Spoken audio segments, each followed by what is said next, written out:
be on the cover of Forbes magazine, smiling next to Oprah and... Charles, it's always a thing when I'm back from being away. How are you? I'm good, good. Welcome back. And, Welcome back. Hats off to the art department again. These are some scary pictures here. Yeah, there's the Billionaires Boys and Girls Club. That's a weird club, Charles. It is indeed. There's several people on here who are billionaires, and there are other people who will never be billionaires. Right. Who could end up being, the practical equivalent or the impractical equivalent of a negative billionaire. They're going to have so many lawsuits and criminal penalties and other things, back taxes going against them by the time we get done with them. Yeah, I don't know, does everybody recognize all the people that we have there, Charles? Because I tried to, the movie, of course, is the Billionaire Boys Club, but this is the Billionaire Boys and Girls Club. And what I did was I went and selected some of our favorite sort of pseudo-billionaires from back in the day. Do we want to take a minute and just go through each of these bozos? Sure. I'm just wondering why on the extreme right you have Kevin Spacey. Where? That's Bezos. I know. And then Soros. Uh-huh. And then HRC. Right. Bubba. That's pre, shiploads of Chardonnay, right?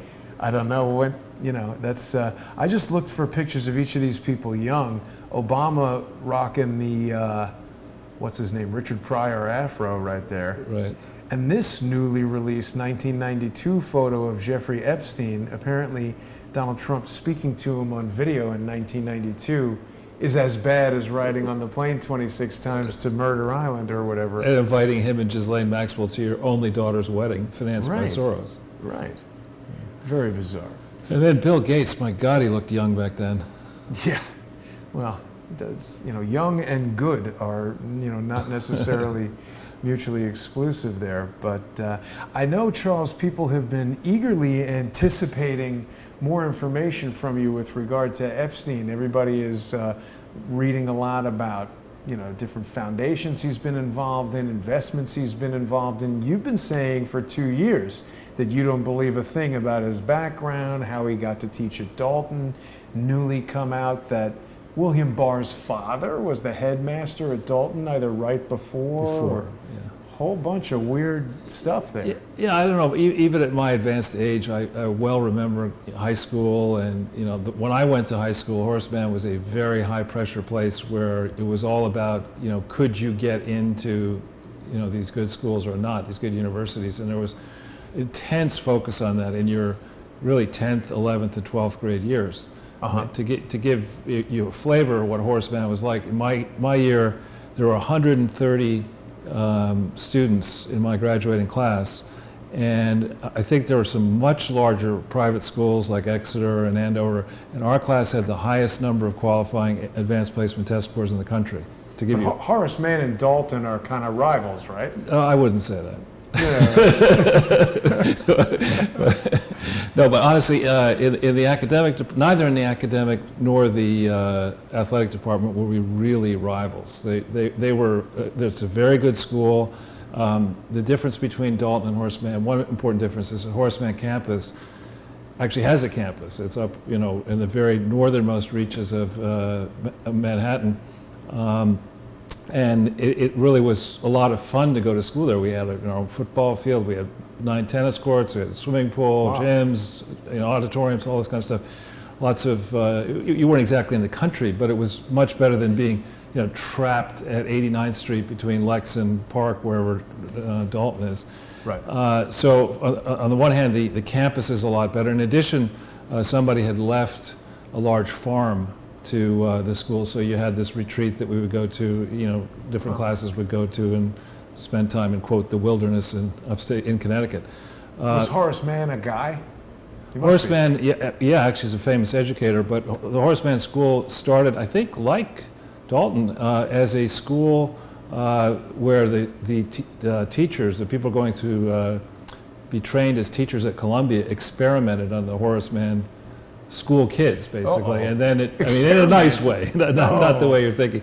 Right. And then eventually Horace Mann got its own campus. For a time, decades ago, it was actually, it was also a boarding school, and it was co-ed. But when I went, it was all boys. And so I remember the experience well. Then Horace Mann was, unlike many American schools, it started in 7th grade and went through 12th grade. So a lot of the prep schools start in 9th grade and go through 12th grade. This is a longer period of time where you... Better pool for Epstein to choose from. No, but so I vividly remember that time frame, and of course in junior and senior year we would have these multi-school parties and stuff like that. So I had friends who went to Dalton, and Dalton people had friends at Horace Mann and elsewhere. Right. And there is just no way on earth that Horace Mann, anyway, would have had somebody supposedly as a faculty member who didn't even finish college. Who managed to drop out of 2 different places in 2 years and can't explain where he was the last 2 years. No way. And when I say they're rivals, I mean, obviously Horace Mann, I think, is better known for academics, but in other words, if you're a rich person, certainly in the 80s, 90s, it's like one of those 2 places is where your kid is going to go. Well, would aspire to go. I mean, it was basically a place. Even today, when I meet people who don't know me and they ask me where I went to school, and they'll often chat. I remember the one of the Zabar founders. I was actually at a what is the there's Rosh Hashanah and Yom Kippur. Which is the one that is the more serious? Well, they're sort of inexorably linked, but people are going to be going to Zabar's probably for Yom Kippur to break the fast. Right. No, but what I'm saying, we went to one of those religious festivals, the important dinner at a Zabar's house. Oh, right? wow. And it was just. And for people who aren't in New York, Zabar's is like fine Epicurean. Right. And so I am not Jewish, and I was there actually I was dating a girl who was Jewish, and even I knew we were standing around waiting to eat, and there were only 5 of us, and there was alcohol, I think red wine was in glasses, and she just reached to to have some of the wine. You can't do that. You got to wait. Anyway, so there was a little bit of tension. I didn't know what to expect. And it turned out that Zabar's daughter was married to a WASP whose business line was being an architect for synagogues, which was wow. I mean, that was really, anyway, so good way to meet Jewish children. I guess. So we were talking there, and the next thing I know, for some reason the subject came up of, where did I go to high school? And I said, well, Horace Mann. And Zabar said, I went to Horace Mann, and it's a place where fancy people go to high school. It's not so much fancy. There are a lot of. It's an interesting school in the sense that they really do, or they did when I was there. They try to push you not simply to get an A, but to get an A as quickly as you can, going out into the frontier, far past the essential subject matter. And the similar approaches in athletics. They pushed. We had multiple teams that were, very good teams in all sorts of sports, and good music and good theater and whatever. It was a great and special place. Dalton didn't have that same. It was an also ran. It was I would say it was an also ran, but even so, you certainly would not, as a parent paying. I just checked actually. Dalton and Horace Mann cost now about $50,000 a year, and that's the base price. Wow. That's for kindergarten. And that's so that your kid can, certainly at least a Dalton, so your kid can become a cocaine addict. Right. Well, but the point is, you're not going to shell out 50. I mean, you got to earn 100 to spend 50, and if you spend all of it just on the kid's tuition, and you can't just not give a gift to the school every year. You got to give to the annual fund, and you got to vacations. A lot of shenanigans going on there. Well, in all these private schools, and so you find out as somebody now shelling out all this money. In my case, there were 3 brothers went through Horace Mann. You find out that one of the popular math teachers is so smart that he managed to fail out of 2 schools and didn't even try to do year 3 or year 4, and you can't explain what the hell he was doing during the Vietnam War when there was a draft. I mean, if he stopped going to school in 71, there was still a draft in 71. Huh. You know, how did he evade the draft? Yeah, what was he good doing question. in 71, 72, and 73 before he started work in 74? And who did that vetting process? On what basis did they hire him? What was he really doing? So there are a lot of questions, I think. We have some slides on Epstein later on, but that is an interesting headshot of him anyway, back in Right. years ago. Back in the day, and that was taken from the video where he's hanging out with Donald Trump. But I mean, again, I don't know that simply being photographed with a person or having a conversation with them necessarily makes you aware of or complicit with their crimes. I certainly do not think Jeffrey Epstein would be in that MCC right now if Hillary Clinton were the president. No, I don't think so either. I think we would be. Maybe, yeah, exactly. Or worse. Yes, so Yeah. thankfully that didn't happen. That could be a whole other book. Yeah. Now, Charles, we're up to our 168th video today. So people who are trying to straighten out all the facts and details related to the staggering unprosecuted crimes of the Clinton Foundation can go to the Jason Goodman YouTube channel and peruse this Sunday with Charles playlist. It's got all of the Sunday with Charles episodes, as well as the Charles Ortel is Closing In episodes, which we had a special one last Wednesday prior to my trip to Canada and beyond.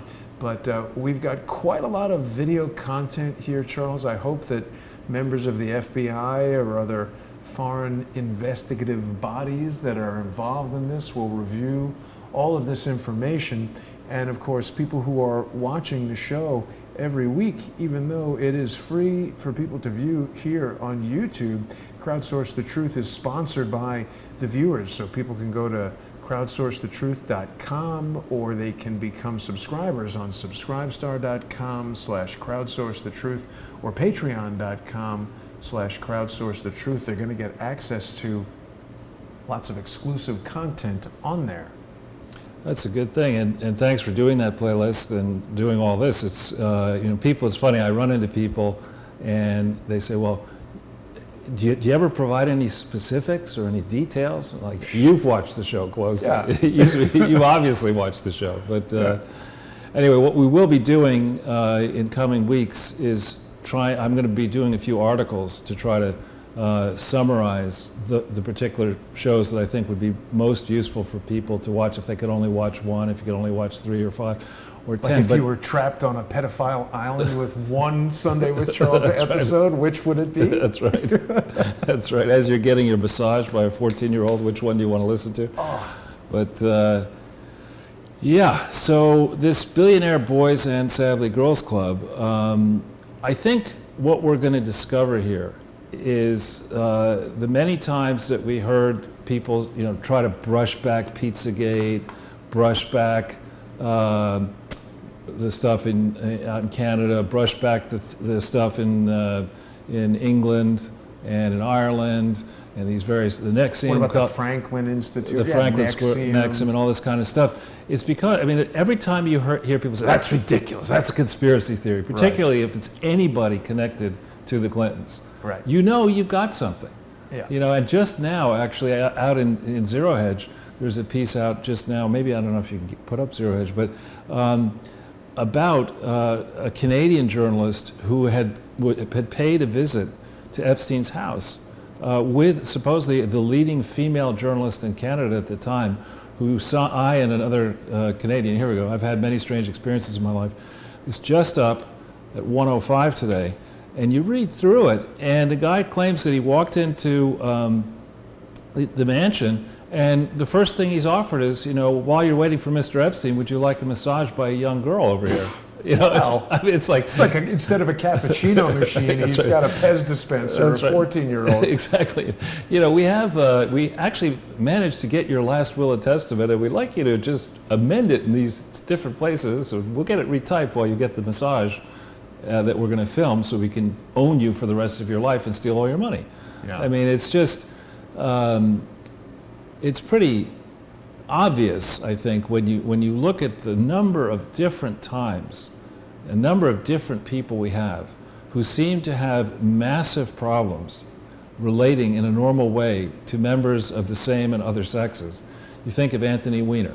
You think of Bill Clinton raping Juanita Broderick and the multiple other accusations, credible accusations against Bill, against Hillary, against big supporters of them politically and otherwise. Harvey Weinstein was a close friend until he became a pariah. Bill Clinton officiated at the wedding of this guy, Uma Abedin, who was, one of Hillary's close, shall we say, allies, and could have been, had Hillary won the presidency, this guy would have been, access, had the scandal not broken, to, anything he may have wanted while she was president.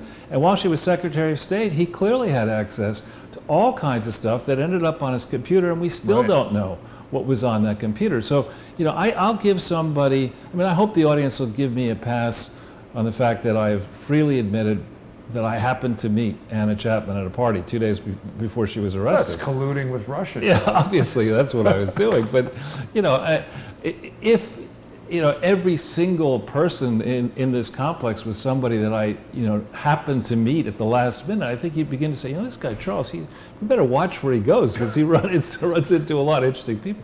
But you can't explain Weiner, Abedin, the Bronfman episode, Nexium cult financing the Clinton campaign, the Clinton Foundation, the multiple different guises of the Clinton Foundation. You go on and on and on and on here. And there is no way that these Clintons should have been able to pass any kind of security clearance that was fairly administered. But I guess we have this exception that if you get to be President of the United States, you're automatically above the law. Any reason that we would deny you security clearance, that goes away because you won an election and the people spoke.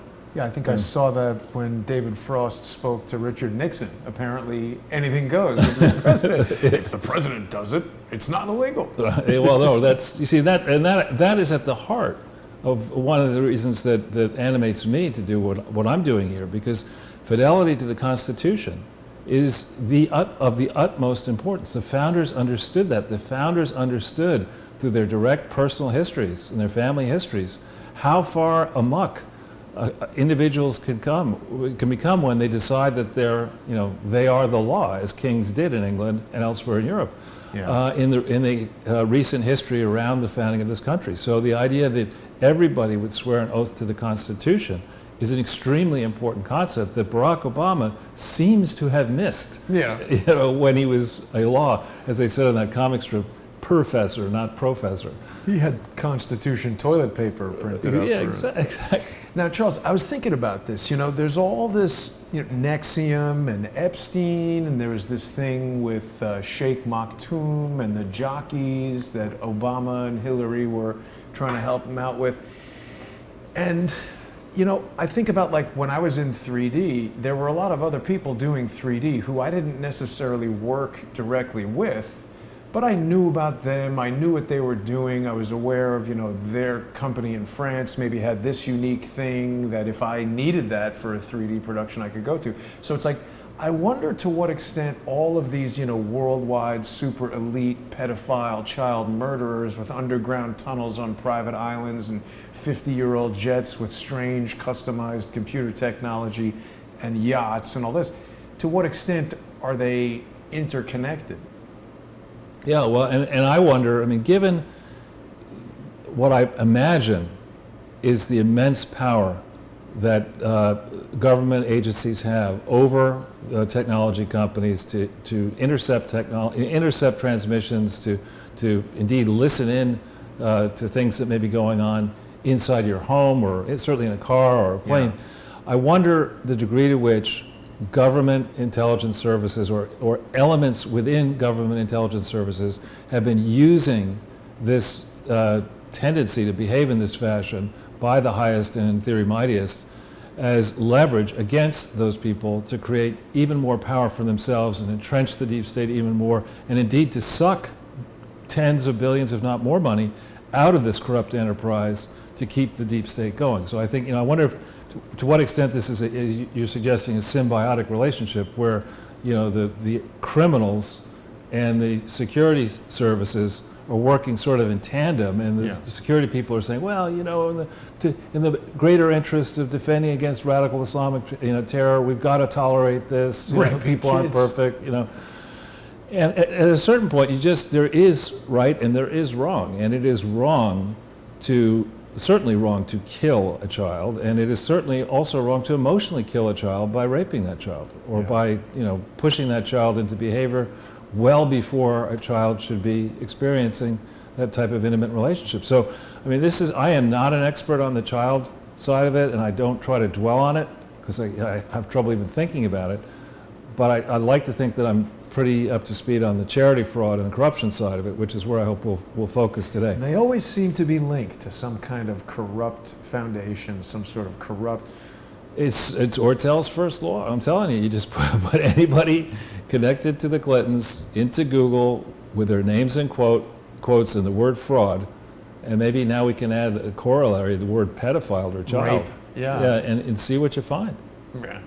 You're going to find an amazing array of rapists. And on that subject, I don't have an answer or a strong opinion on Dershowitz because I haven't been following him closely. But I hasten to note that the article we just put up on Zero Hedge mentions that person was there at that meeting with Dershowitz at Epstein's house. And well, I'm just why is Dershowitz could almost select, up until this episode, he could almost select his clients. Why would you, law firms do diligence on their clients ordinarily. Why would you want to work for Epstein? Repeatedly. I mean, he defended OJ. I understand. He's like, anybody's going to chop off a lady's head or rape her or kill a child, come on in. Yeah, I don't know. That's pretty weird. Yeah, it's slightly weird, yeah, because you got to take meetings with your clients, I guess he really likes running backs or whatever OJ was.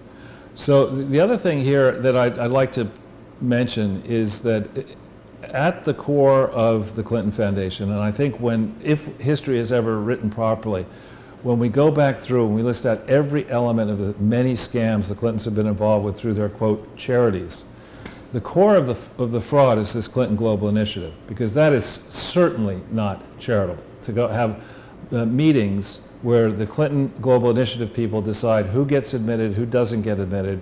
The people who come to the meetings are either comped the ticket or they have to shell out $20,000, which is not a lot of money to get involved meeting former presidents and doing big deals with billionaires.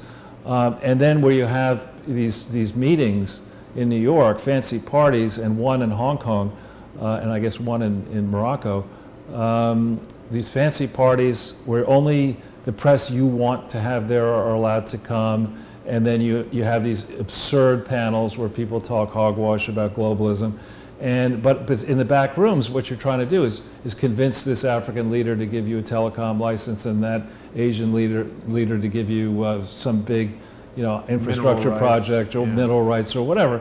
And all the while, the accountants and the lawyers and the consultants and the investors and the bankers and the advertising people, they're all scamming everybody, getting their pictures taken with these famous people. Tigers. That has nothing to do, you do that kind of stuff in a business development meeting. That happens all the time.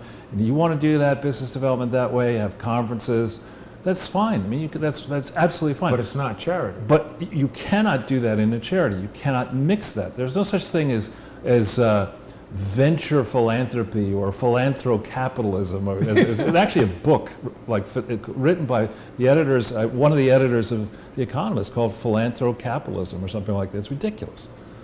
Just ridiculous concept. So it's a fiction book. It shouldn't be published. Comedy book. But here, Epstein claimed, when lawyers for Epstein, we brought this up several times in the past, that lawyers for Epstein, when they were seeking leniency for him, negotiating with Acosta back in the 2007-8 timeframe, one of the things they cited was Epstein's claim, and the lawyers' claim, because they're the ones who advanced the letter to the government authorities, that Epstein conceived of the Clinton Global Initiative and was instrumental, in theory, in Bill Clinton's international activities, none of which were authorized by the IRS or legitimate or charitable. It's pretty odd that you go in, you're trying to get leniency for your client, and Dershowitz was involved with these letters. Say, I know, Let's link him to a criminal operation. Yeah, and, let him off for that. I mean, he took a presidential library that's supposed to be focused in Little Rock and said, F that, we're going to Africa with a whole bunch of young kids and actors. And so I obviously do not believe that Jeffrey Epstein conceived of the Clinton Global Initiative or even gave any serious money to the Clinton Foundation. But the record does show that he lent, and I believe you were helpful in getting that the list of trip log books into a PDF file. I think you did that, or you sent it to me anyway. Thank you for that. And when you go through that in some detail, what you do see is that in the 2002 timeframe and forward, Epstein indeed lent his various planes to not just Bill and not just Hillary, but to Eric Nonax, who is in the Clinton Global Initiative and the Clinton HIV/AIDS Initiative, and in the Clinton-Juster joint venture, to Jim Kennedy, who's now, I think, at the print part of the Fox empire in a senior role in communications, to Ira Magaziner, who in theory runs the Clinton Health Access Initiative and the Clinton Climate Initiative. I mean, all these people were on planes multiple times in a timeline in 2002 and 2003 in particular, where the Clinton Foundation absolutely had no authority to do any work outside of Little Rock, Arkansas. So, either Alan Dershowitz is one of these guys who's like, I'm going to be an expert on all aspects of the law except charity law, which isn't that complicated, or the guy is, not as smart as he thinks he is, or he's really very much part of this problem, because, to put a letter out seeking leniency from a judge, making the claims that are made in the letter that are so factually in error, in 2007 and 8, that's just, he was making these assertions just as the Commonwealth of Massachusetts was shutting down the Clinton HIV/AIDS initiative in Massachusetts. Dershowitz being, I think, admitted to the bar in Massachusetts and teaching law in Massachusetts. Yeah, I mean, it's something's really off with this picture, and I don't know. Different people have sent me conjectures about what really may be going on here. Some suggest that part of the game is that Epstein would administer drugs to the various people who are his guests, and that these drugs would cause them to, not know what the hell was going on, and get rid of their inhibitions, and then they do whatever they were going to do, and then pictures would be taken, and then Epstein or whoever's behind Epstein would have the goods on many, many powerful people. And that could well be what this was all about and what it is all about. Well, that was a sensible explanation that you offered, that because a lot of people, I think, have viewed this brief interview I did with Alan Dershowitz outside the Second Circuit Court when they had that whole hearing that seems to have launched this next round, and it's hard to tell if he's being truthful or not. Your explanation that perhaps he was drugged and doesn't know, that's an interesting third alternative. Perhaps he actually did do the things he's being accused of, but has no memory of it. Roofies or whatever. Yeah, it's very odd. I mean, all I could say is that in the two of them, and I just would know this as somebody who's watched each of these people on television. I mean, the two people who are fighting this out are in tennis speak. It's Roger Federer versus Djokovic. I mean, it's Novak Djokovic. I mean, these are two superstar lawyers, David Boyce and Alan Dershowitz, who are, they're not even simply making legal arguments at this point. They're calling each other bold-faced liars. Yeah. I mean, like schoolyard kind of stuff. I was very surprised to see that. I mean, and Dershowitz is accusing, insinuating that Boyce is messing around with young people. And, yes, that he's got a bad history with sexual misconduct, I believe Dershowitz was alleging. Pretty wild. You don't usually see lawyer-on-lawyer violence like this. Right. And also at a certain point, folks at Harvard take themselves pretty seriously, and it's got to be pretty close to a point where the whoever runs Harvard, I think it's called the overseers, Really? Yeah. That sounds very much like a comic book. No, but they do take themselves pretty seriously up there. But the overseers should be in charge of like the Avengers or something. No, and Harvard has a gigantic endowment, financial endowment, and a big reputation to protect. And it comes to a certain point where one of those overseers or the lawyers for same are going to pay a visit to Dershowitz and say, "Listen, dude, you can be actually at Harvard. If the worst offense that if you commit a grievous offense against the university, they actually have a provision where you are expunged from the records of Harvard." As if you never existed. Exactly. And that's a shame, a blight on the house. Right. It's sounding more and more comic bookish as we speak. Yeah. So anyway, we could probably jump into the next page if that's okay. And surely. We have what seems like a daunting, and actually for me 13 is a lucky number, not an unlucky number, of slides, but they will go quickly, I promise you. I notice your subscribers are growing a little bit. Yeah. So that's good. And for the people who are new to this approach that we take, we begin each presentation kind of going over the important events of the recent past, because Jason's been away and I've been off air for almost 10 days now. We wanted to go a little bit more into that kind of stuff than normal. But we take an approach that is different. And I didn't put this in the slides, but I sent Jason something that I forget where I saw it. I think it was on Zero Hedge that there was a survey of what American kids want to be and what Chinese kids want to be, and American kids want to be Jason Goodman, where the Chinese kids want to be astronauts. And people were looking at that and saying, that could be a problem actually. The American kids want to do this, but we're not exploring new worlds yet. 50th anniversary of space, Charles. That's I true. forgot to ask you if you think the moon landing is a hoax or not, but I don't want us to be derailed on that. I invited Bart Several to come onto the show. He's like the most famous moon landing was a hoax guy, and he declined to appear. Huh. Interesting. Yeah, I was at summer camp actually during that moon landing. I was remember that. Not alive. Yeah. But so the approach we take here is not merely to spout off, which we enjoy doing, but also to give people a chance to look at the evidence that has moved us to make the observations we're going to make today and in each of these shows. And we like to give people a chance to pull down the actual slide materials and peruse the links if they want to for the many points that we're going to make and have made in each of these shows. And so thanks to Jason and technology, when we go on the playlist for virtually every one of these shows, you can pull down for yourself free of charge and print out these slides and follow them to your heart's content. Should we go over that again, Charles? Sure, I think it's a good idea. Yeah, some people sometimes have difficulty in finding that. Basically, all you want to do is go to YouTube, to the Jason Goodman channel, and there's a playlist right there that's called Sunday with Charles. Why isn't it going there more quickly?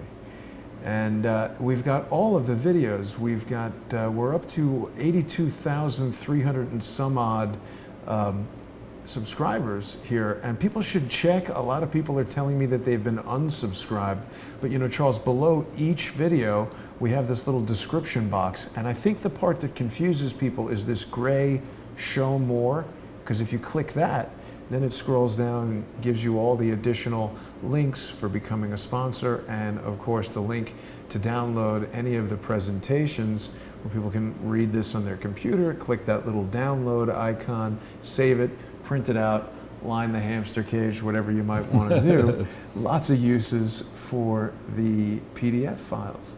And what we've tried to do after a period of experimentation, we've tried to do all the presentations in more or less the same format so that people get accustomed to them. Right. And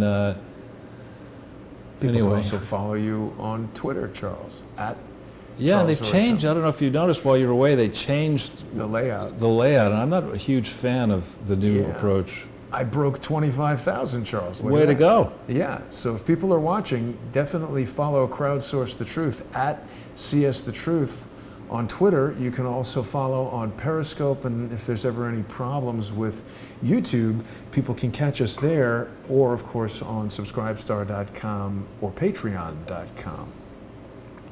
Great.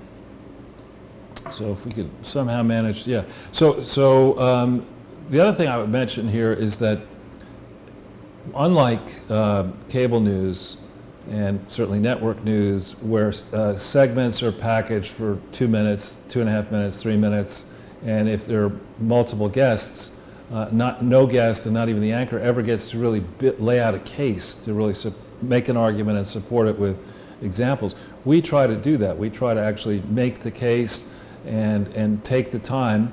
And again, we relied primarily on primary and secondary sources. We don't go out and try to check and make sure whether something that says Department of Justice letter from Bill Barr is actually from Bill Barr. We don't go quite that far, but we do provide links to the important primary sources of evidence that we've been considering in this long process of exposing the Clinton Foundation and related frauds.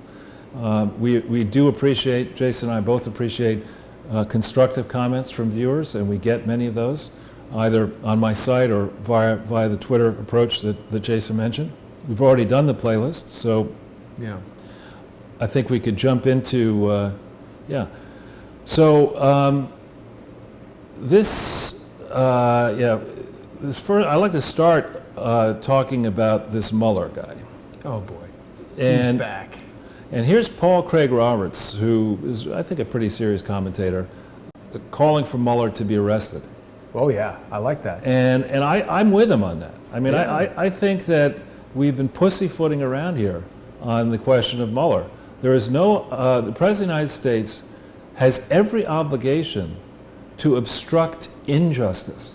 Yeah. And that's what's been going on really from November 9th in the morning, when the Weissman and the other supporters were drinking who knows what from boots, ruining the day that Hillary had lost, November 8th. Were they drinking from boots? I'm just making that part of it up.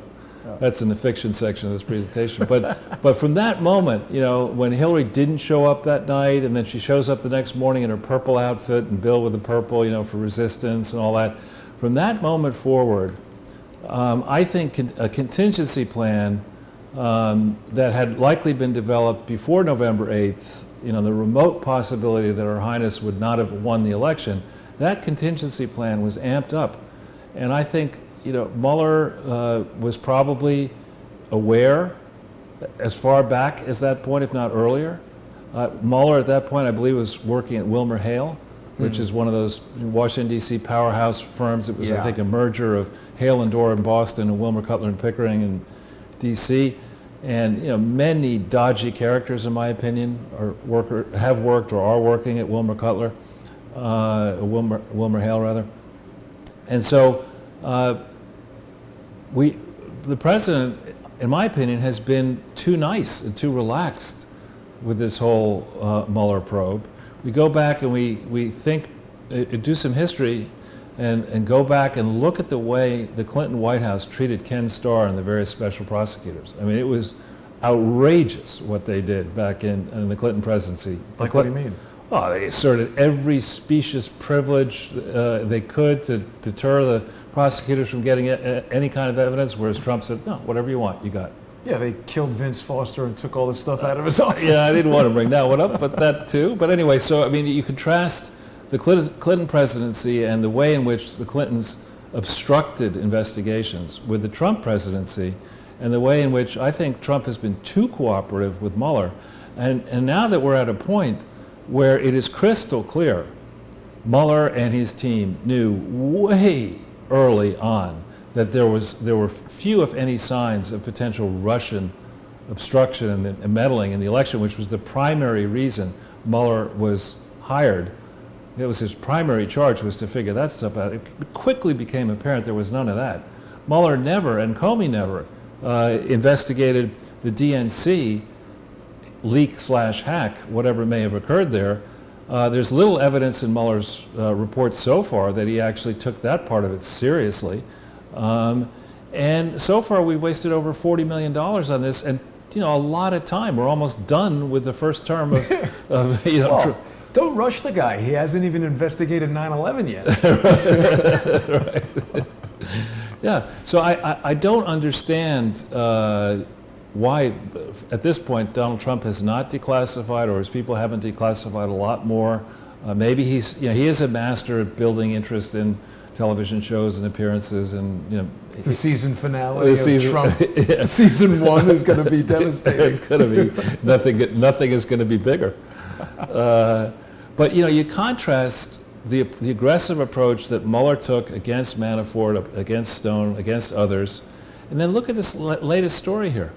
This is in the Wall Street Journal. A contractor of the NSA gets 9 years for Hal Martin?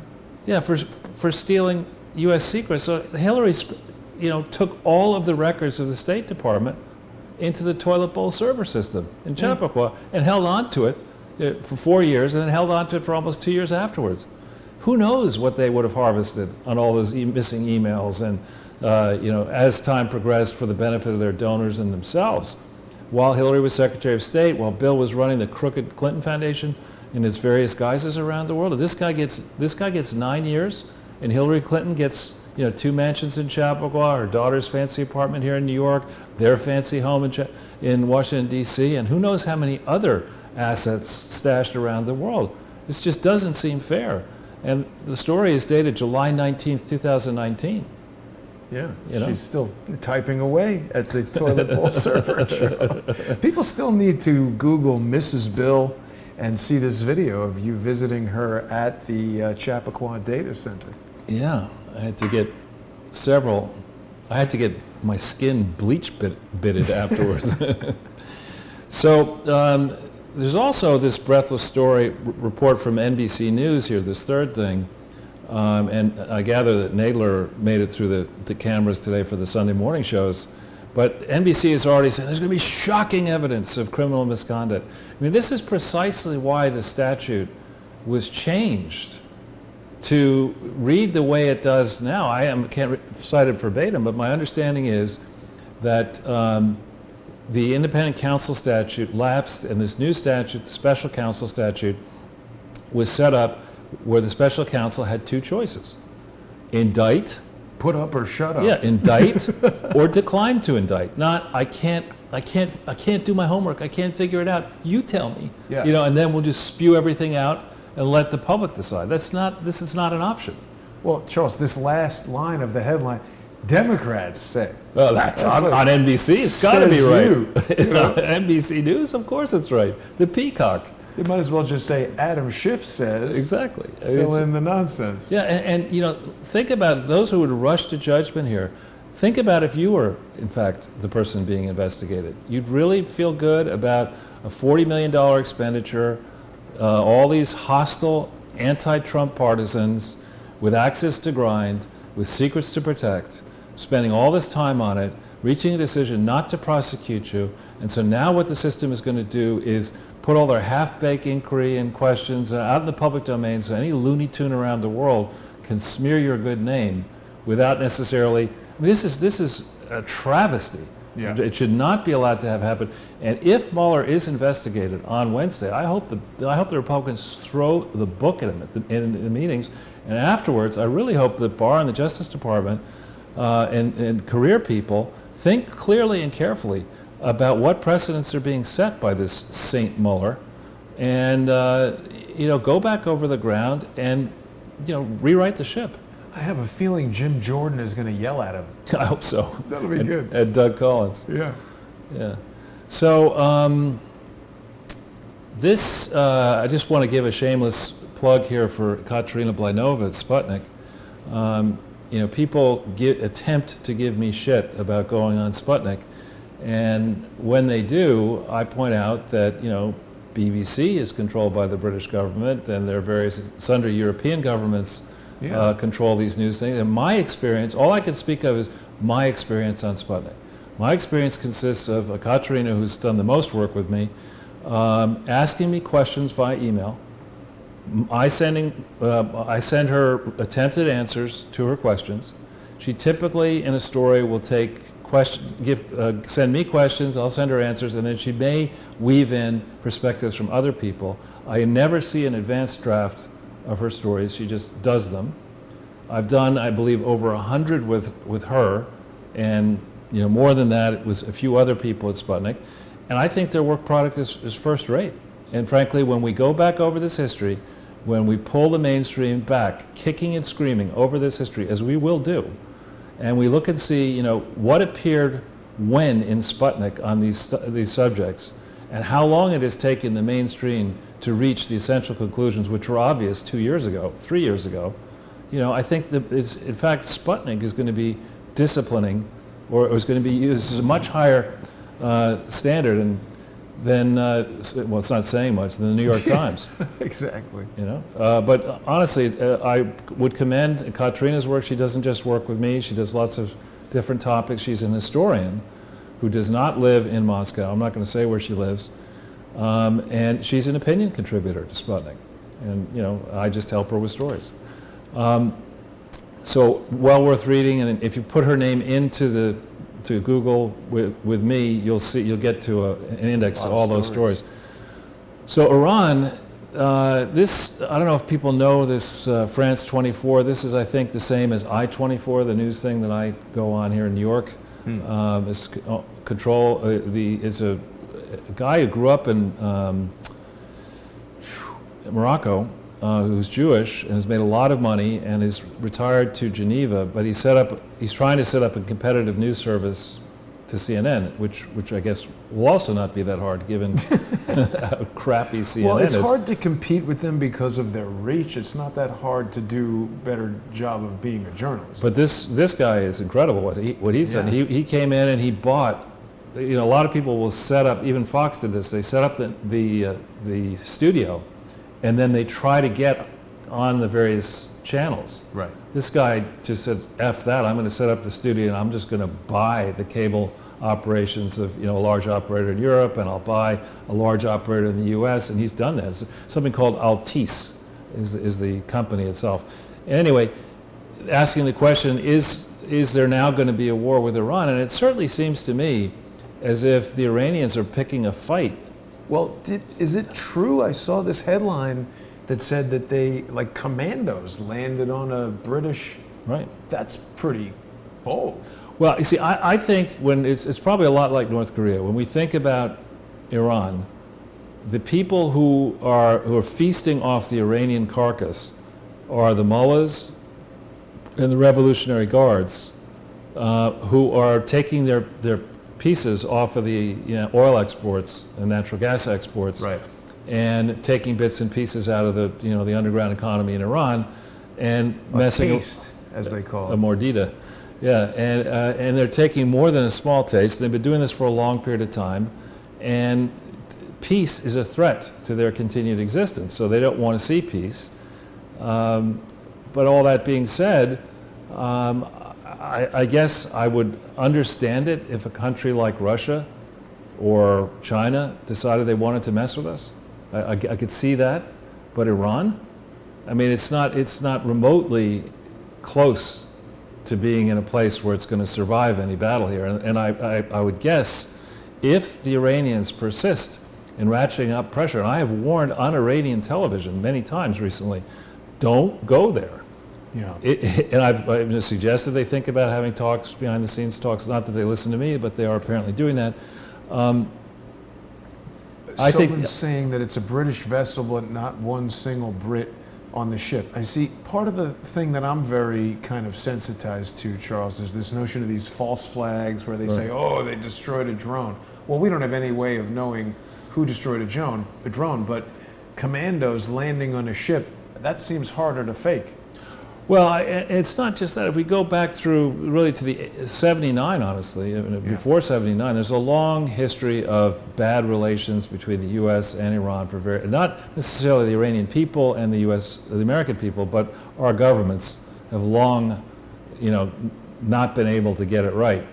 And so maybe it's just a star-crossed relationship. We should plan for the rest of time that the United States and Iran will always be hostile to one another. But on the other hand, Iran is a tiny country in terms of people. It's like 80 million people max. The economy is smaller than the economy in Astoria, Queens. I think. I was going to say Disneyland. It's like it's not significant, and it's a shame because there are many. When you go into Iran's long history, there are quite a few of some of the world's civilization's most amazing scientists and you name it, across the spectrum of of education. There's some very smart people in Iran's long history, but they've been locked down under this thugocracy, these criminals, since '79, and they're taking it to a place now where they're really, I think, coming close to getting the big stick.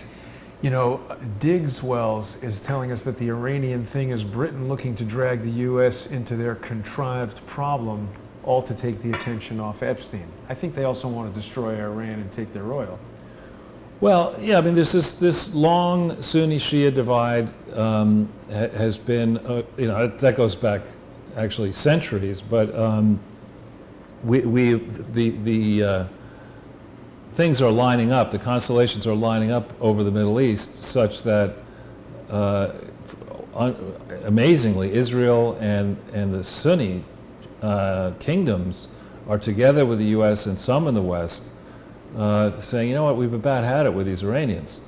And I don't think, I think Israel alone could deal with the Revolutionary Guards. But when I hear, and we won't say who it is, but we have a good friend who has somebody work at the Wall Street Journal who's been down to Panama, who did a story about the kind of people who've been coming across our southern border, and they include ISIS and terrorists and all kinds of people. There's no good reason to leave the border totally open. Yeah, and to say, all right, oh yeah, whatever you want, do what you want. Free health care, you want to vote? Sure. What do you got, an ISIS flag? Come on, why don't you run for Congress? Again. Yeah. So that's on the horizon. I think we could have quite a hot summer in Iran. But our good friend Gordon Chang is not in this particular article, but if we hit this link here. That's the guy who likes the London School of Economics? No, Gordon Chang is a great guy. He's one of the foremost critics of the Chinese business model. He wrote a book on it long ago. Dennis Chang is the guy who Dennis likes Chang. Chang, sorry. Yeah, Gordon Chang is a guy who co-hosts the John Batchelor Show on Wednesdays, and right. He's the reason I'm on that a lot with him. But anyway, this is an interesting thought, that this appears in a Chinese newspaper suggesting that the population estimates of China are actually inflated. And one of my core theories about investing in economies is that when the population in an economy where you want to invest money is declining, is flat or declining, that is not a good sign. Because it's, obviously if the population is declining, what that typically means is that there are not many young people and there are a lot of old people, and so demand for essential products is going to slow, which means that the business opportunities inside that country are going to get more competitive, less profitable, and this dream that we should abandon what we're doing here in the United States, this gigantic unified market, to chase rainbows over in China is absurd. And what we're seeing in several reports in the last week, some of which I think Gordon will be talking about this coming week, we're seeing reports on Friday that the overnight interest rates in China went to 1,000%. Yeah, and like the heads of the banks are killing themselves and stuff. Yeah, that's if true, and it may not be true, but if it is true, sounds bad. The next, the biggest place of danger, if that's true, is surprisingly in Europe. I thought you were going to say standing under the window at the bank on the street in Beijing. Yeah, that could be dangerous too, if Peking duck takes on new meaning. But no, European banks are notorious for taking risks they should not take, chasing higher interest rates because they pay higher interest rates for their deposits than our banks have to pay, because these large European banks are actually have very small local populations in Germany. They have this pan-European approach, but the number of people who will give them checks, place non-interest-bearing sums on deposit is very, very small. So unlike the United States, which has 325 million people in it, obviously not all of them have checking accounts, but the United States banks have competitive advantages against the Europeans. If we see this, country of the future that's everybody wanted to kowtow to, and we now see years and years of bad decisions come home to roost where bad loans are made, you could see some Europe is already in trouble, with Brexit and rumblings about other countries wanting to Didn't leave. something bad happen with Deutsche Bank? Yeah, just Deutsche 2 Bank weeks is ago? melting before the China problem. Yeah. So these are some major storm clouds. Now on the fun side of life, I'm going to guess, Jason, that you at NYU Film School did see the movie Le Grand Bouffe. Didn't see it. You didn't see it. Okay. In which case, let's hit the second link. Actually, not this link. Oh, the second link? Yeah. Just so. This is. This one? Yeah. I figured you might not have seen it. So this is a group of men go to a villa in the French countryside where they resolve to eat themselves to death. And it has Marcello Mastroianni in it and a bunch of other very famous actors from that time frame. And, so I guess maybe you hadn't seen it, but if you have a chance, it's actually pretty funny. It's a movie about a buffet. Yeah, more or less, That's but great. it's pretty funny. Sounds gripping. It's it's very funny actually. But when I think of John Kerry, I think of this movie, and Why? John Kerry in the first because he's an idiot. And Ketchup. I mean, what kind of person would get together and go to the countryside to eat yourself to death? John Kerry, probably. Yeah. But anyway, this says this conservative treehouse piece, the first link. Here's John Kerry bragging that he's the one who's helping, the Iranians obstruct Trump. I mean, this guy needs to get his pension canceled. He needs to be his teaching privileges at Yale. Forget that. The guy's an idiot. I mean, he really is. Well, but that right there is a total violation of the Hatch Act, right? You're not supposed to The go... Logan Act. Logan Act, Yeah. sorry. Hatch Act is for the FBI. Right.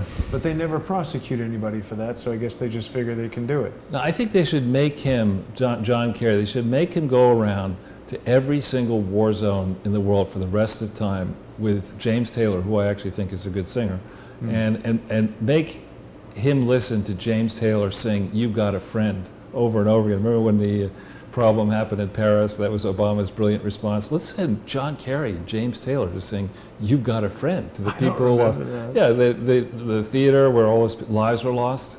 Oh, yeah, the Bataclan. Yeah, that was the Obama Kerry approach. We'll send James Taylor over there, and he'll sing "You've Got a Friend," so you'll feel better. There was like a death metal band. I don't think anybody who likes the, I forget what the name of the band was, but they probably don't like James Taylor. No, I don't think so. Death metal, So this is very interesting, this tweet. So what happened is an angel mom was suspended on Twitter. Oh. And Trump put this tweet out yesterday at 6:40. She has been reinstated already. Oh. And it really is. You think about this. I mean, yes, I enjoy Twitter, and it is not, the rules on Twitter, and you have to follow them. But the people who are deciding who gets suspended and who doesn't get suspended at Twitter should not be 100% progressive, anti-Trump resistance leaders. I mean, it's just not right. I mean, and for this poor lady whose son was killed by a drunk illegal immigrant, also on drugs, and she has not been, making death threats against people or making horrid claims against people. She's just reminding people that, listen, people do lose out when illegal immigrants come into this country and break the law. There are negative consequences. It's not all sunlight and happiness as the people on the left would like to suggest it is. It isn't. Yeah. Seems obvious. And then this is a scary one. I'm glad I don't work for anybody.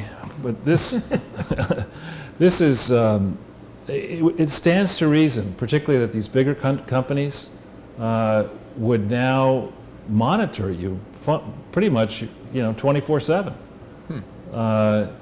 And I think there has got to be a balance between, what an employer has a right to check on and what it doesn't. I mean, there should be such thing as personal privacy.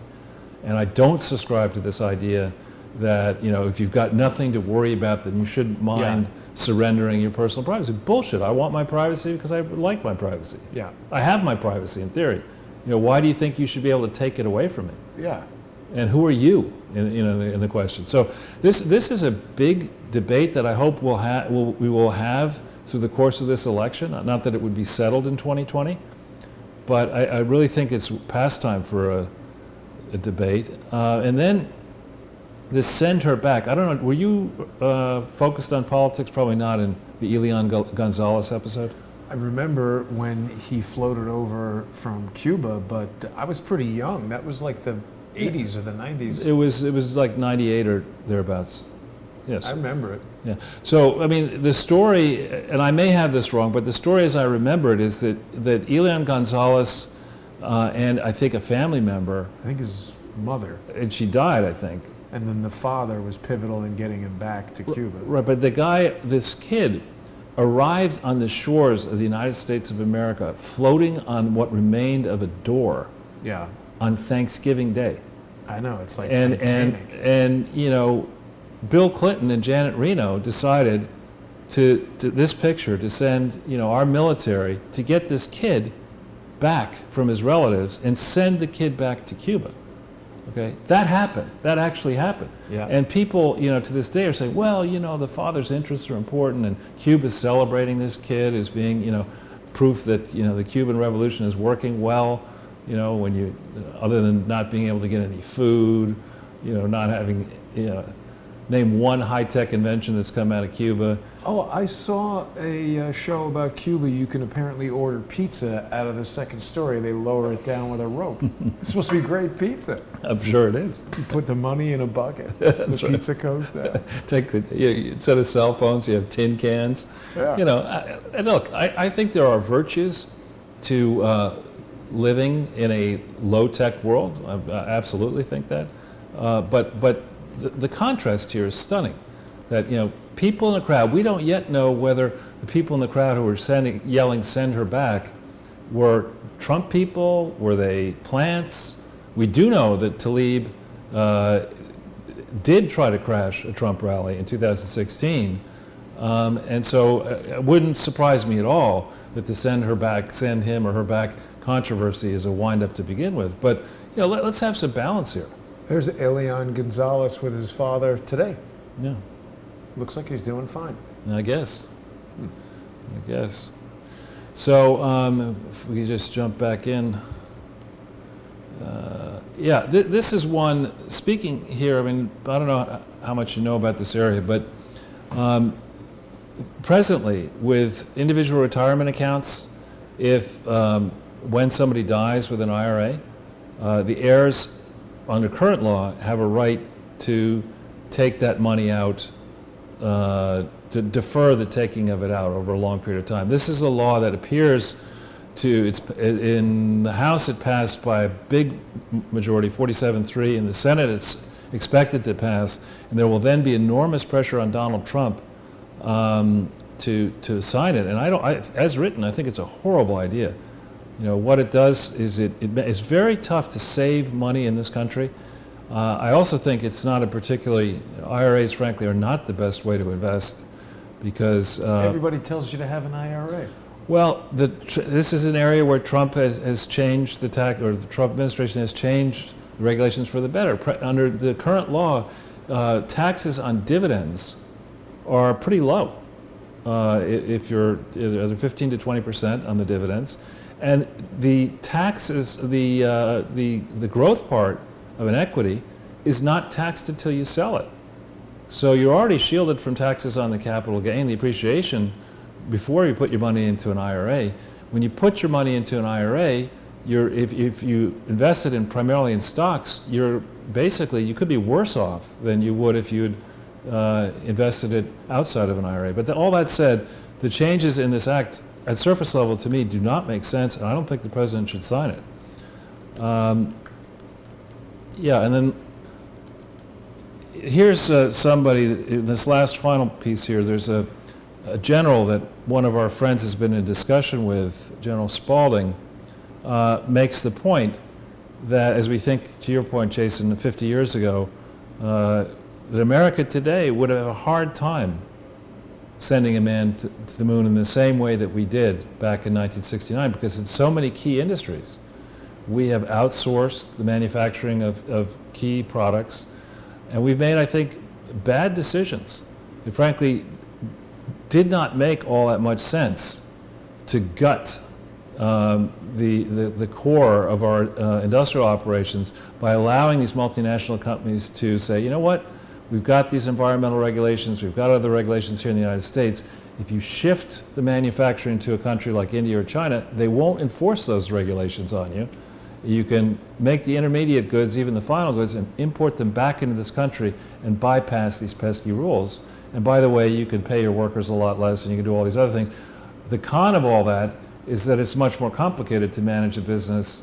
If you're selling stuff to customers in America, it's much tougher to have headquarters in America, manufacturing in around the world, intermediate manufacturing, you ship there, you ship back. It's much more complicated than doing everything right here. So Spalding, I think, makes some key points, and I believe Trump is onto this, and with luck, these trade negotiations will work to our advantage, and business people will start thinking clearly that, if you want to sell, you want growing sales in a country like the United States where the population is not growing as fast as it should, you better make sure that you keep the intermediate manufacturing here. Bring as much manufacturing, service providing back into this country. So quickly on Epstein, my view is that this is a lot bigger, this scandal is a lot bigger than simply Jeffrey Epstein. Epstein is just a piece of the puzzle. He's one player among many around the world to engage in this nefarious activity. This is actually the investigative team. I think Drew Griffin at CNN, they're maybe trying to redeem themselves. Here, it's a story about an investigator who's been going on this case for a long period of time. And one of the things... It's an unfortunate not yet an unfortunate name. They got this guy investigated. Whoa. No, I don't think so.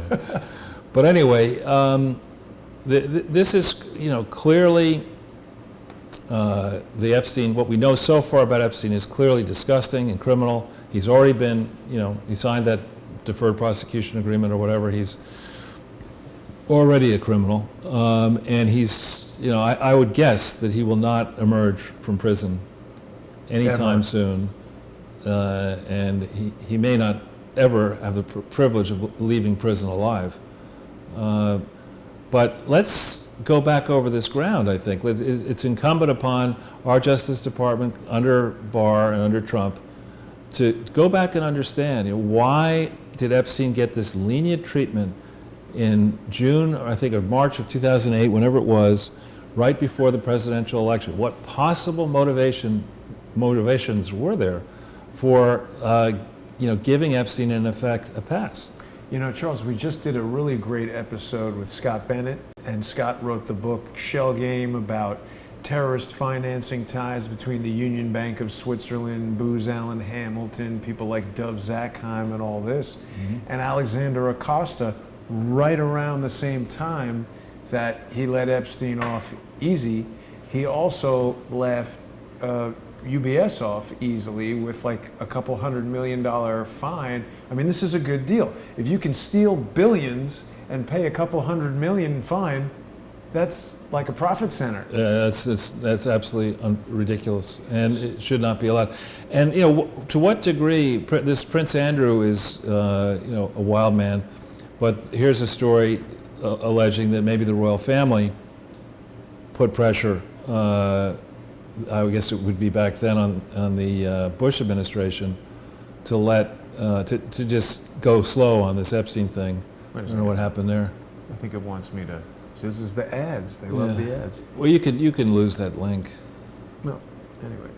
Yeah, I think it won't let us look at this without paying. That's right. So we'll just go back into the slide and move along, because there was something that I saw earlier about how they told Prince Andrew to stop hanging out with Epstein, and he said no. I like this. He likes Epstein, right? Right. Now, Forbes is reporting that Epstein had a lot more offshore accounts, and I think this is going to prove to be obvious. And there are going to be accounts. We know that Epstein. There's a story that Epstein had money in the HSBC Geneva. What about Mossack Fonseca and the Panama Papers and all that? I'm sure we're going to find out that his name or his alias names, whatever they may be, are all over multiple accounts around the world. I mean, look at this, Charles. This is just excessive. He's got embroidered, jumpers with his initials on it. I mean, that's over the top. It is a top that's over the top. And also, there were a lot of revelations last week that he's got all these diamonds. I think all you got to do is watch Mission Impossible to know that assassins and criminals are transacting business in diamonds because they're universally valuable, small, and untraceable. Easily transported. Yeah. Yeah. So we alluded a little bit to this this issue of Epstein and Dalton, but if we hit this link, this one here, yeah. This story, Very on few pictures NPR, of him. on NPR was really silly. Contacting people. 74 is what? That's 45 years ago. Uh-huh. You're finally remembering Jeffrey Epstein was charismatic. But all of these predators are always charismatic. Sure. Even the serial killers, like that BTK guy, everybody liked him. That's how he lured in the victims. Right. Exactly. So, I think what we're going to see here as time passes, and it may take, here's somebody saying there was a mild sense of creepiness. Oh. We're going to find out. I think it's already been reported that Epstein was asked to leave Dalton School. So why did that happen? And then how did Epstein, somebody who couldn't make it through 2 different colleges, can't explain what he was doing during the Vietnam War, had to leave Dalton, how does that guy get to Bear Stearns? How does he get that job in a time frame where the economy was melting down, the stock market was not a good place to be, Wall Street in the late 70s was a rugged place? How did he get to Bear Stearns, which was not a particularly great firm then? And what did he actually do for Bear Stearns? And why did he ultimately have to leave Bear Stearns? And just every place the guy goes, there's a problem. And there starts to be a pattern with that. You start to say, chances are there's going to be problems with this guy. Well, and I have heard, I haven't checked this myself, but that the headmaster who came in after Barr's father was himself implicated in a child abuse scandal, had some student living at his house. So perhaps they asked Epstein to leave because he was horning in on the headmaster, the dating pool, right? Yeah. So, I brought this one here, this Hollywood Reporter story. You generally send me stuff from the Hollywood Reporter. Have you heard of this lady, Peggy Siegel? Usually Variety. Oh, Variety. But you sent me Hollywood Reporter. Sometimes. Have you met Peggy Siegel? Definitely no. So this is a woman who apparently got paid to put parties together, where actors would come and business types would come. And my Hollywood parties, I was running the barbecue, so it was a different category. Right. But you think, I remember this sort of stuff did actually happen to me. We were in, not the sex offenders part of it, but in 1991, I'll never forget this, I was working for a Japanese firm, and I had some friendships out in Hollywood, and this Japanese firm wanted to buy one of the movie studios, 20th Century Fox. And so I was invited to have lunch, with the top people at 20th Century Fox on the lot, in their dining room, et cetera. And I brought with me this guy from Tokyo who was a complete idiot. Oh. Who really, we had a specialty firm, and this was from the head office, and this guy had no experience in mergers and acquisitions or investing, but he was middle-level executive, and he was really into Hollywood. I mean, he loved the idea. So he insisted that for this meeting, we get to Hollywood 3 days in advance. Oh. And I'm like, why would I want to do that? I'll just in the morning, I'll take the morning flight. I've done it before. We can have lunch and then we'll leave. No problem. Oh, no, we better get there 3 days in advance. Okay. So we have all these pre-meetings and this and that and whatever, and dinner before the night before, the end of dinner, like 11 o'clock at night, his junior guy takes me aside and says, Mr. K, won't give you his real name, just wants me to tell you he won't be at the lunch tomorrow. What the hell? That's the whole meeting. Why did he fly from Tokyo, and why have I wasted 3 days planning this meeting? Oh, I can't tell you what. Tell me the fuck why he's not going to be there tomorrow, because it's embarrassing. Right. I have to explain. Well, finally get it out. They paid a lawyer $250,000 retainer, annual retainer, to introduce Mr. K to stars and starlets in Hollywood. And he was given an opportunity that night at lunch the next day to go on the set of a Julia Roberts film and meet Julia Roberts. And that was more important than the buying business studio. meeting. You're like, What an idiot. a complete idiot. Does he realize that if he owns 20th Century Fox, he can meet all these stars? Well, no, he wouldn't do it. He was a banker. But anyway, so this whole, Hollywood, lingerie modeling, and then this idea that you can have these investigative reporters who were so easily bought off, the ones who were sleeping with the Senate, Intelligence Committee, the New York Times reporter, and then these various, this is, the business model is so gross and so prone to abuse.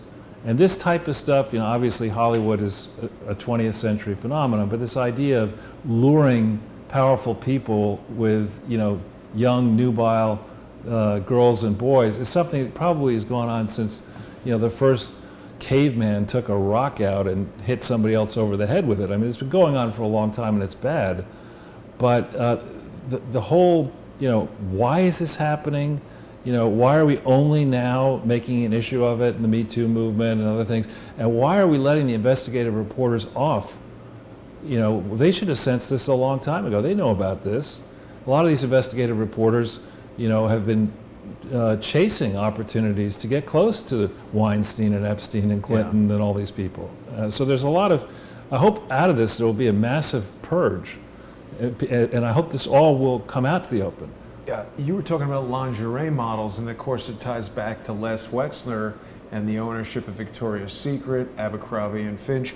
People are saying I should invite Amazing Polly on the show. I have. She said she doesn't like to do live shows. She just wants to do her. We'll tape it. Well, she didn't want to come on the show, but she talks about Wexner's connection to Abercrombie and Finch. He owns it.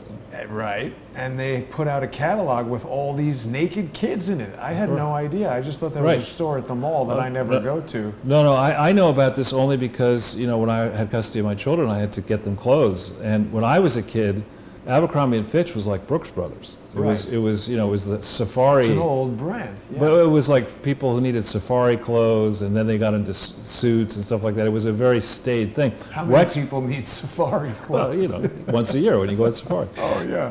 Big game hunting. But anyway, get your pith helmet here. So, but then Wexner actually, or the people behind Wexner, or both, had an eye for it. Wexner bought Victoria's Secret for $1 million. Wow. And then he turned it in. I didn't know this until recently, that Victoria's Secret, their lingerie shows are the biggest fashion shows on the planet. I went to it one time. I was having breakfast in a hotel in LA, and this guy sits down, at the same table in the upstairs lounge there, and he's the producer of the Victoria's Secret fashion show. Would I like to go? And I was like, let's see, huge party, free food and booze and models. Why wouldn't I? So I went, and nothing happened there for me. I was nobody. Right. No, but the game, I think, was that you would have, the seats closest to the front. Yeah. Were the seats that were in the back. Were the seats that the internet billionaires and the Wall Street Titans and and the I think Epsteins they're picking from the. Right. Exactly. So they want to get up close, and they want to get literally up close, and then they want to get to the after party, et cetera. So it's sort of the same. It's more diabolical. It's the same idea as the Clinton Global Initiative, without the sex of the Clinton Global Initiative. That you're paying for a chance to get close to Bill Clinton and to his connections. So you happily get your company to write a $20,000 check, to get you in the room, so that you can then discuss business with these African leaders and other people. Same business model. It needs to be studied. Ryan Seacrest and Doogie Howser were at the Victoria's Secret. Oh, I don't doubt it, and right? Seal. I met Seal. Did you meet Seal? He's a good singer. Yeah. So this is this story in Zero Hedge, wondering how long Epstein is actually going to make it. And I hope that he does make it. I hope that he is Seems safe. like they're going to kill him in jail. Well, I hope he's safe, and I hope they get this information out of him. In particular, if it is the case that this guy has been drugging people. Where did that come from? Multiple people have suggested to me, yeah. I don't know if it's true, but if it is the case that that's part of the game here, that he would drug these people, and then who knows what to them, and then use the information out of it to make himself the 559 million that we know about so far. I mean, that's diabolical stuff, and we ought to really understand the truth. We ought to understand how this ghoul came into existence, and society needs to learn from it. Society needs to learn you cannot do this. Now, this one here, people are saying that the document dump on Epstein is coming. Remember, this is different than what they just found in New York. This is the long-running court case, the battle between Boyce and Dershowitz. Supposedly, there is an order that there is going to be, there will be thousands of pages of information coming out into the public domain. And I'm sure the thrust of the mainstream media is going to be to identify Donald Trump's connection to all this stuff. But instead, I think we're going to find abundant Clinton connections and Clinton crony connections. Yeah, that seems definitely to be the case. All right.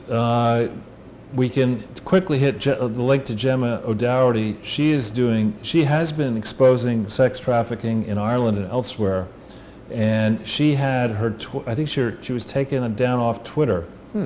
And she deserves our support. I've met her once in person. I've been on her shows. You and I have been on her show, I think, haven't you?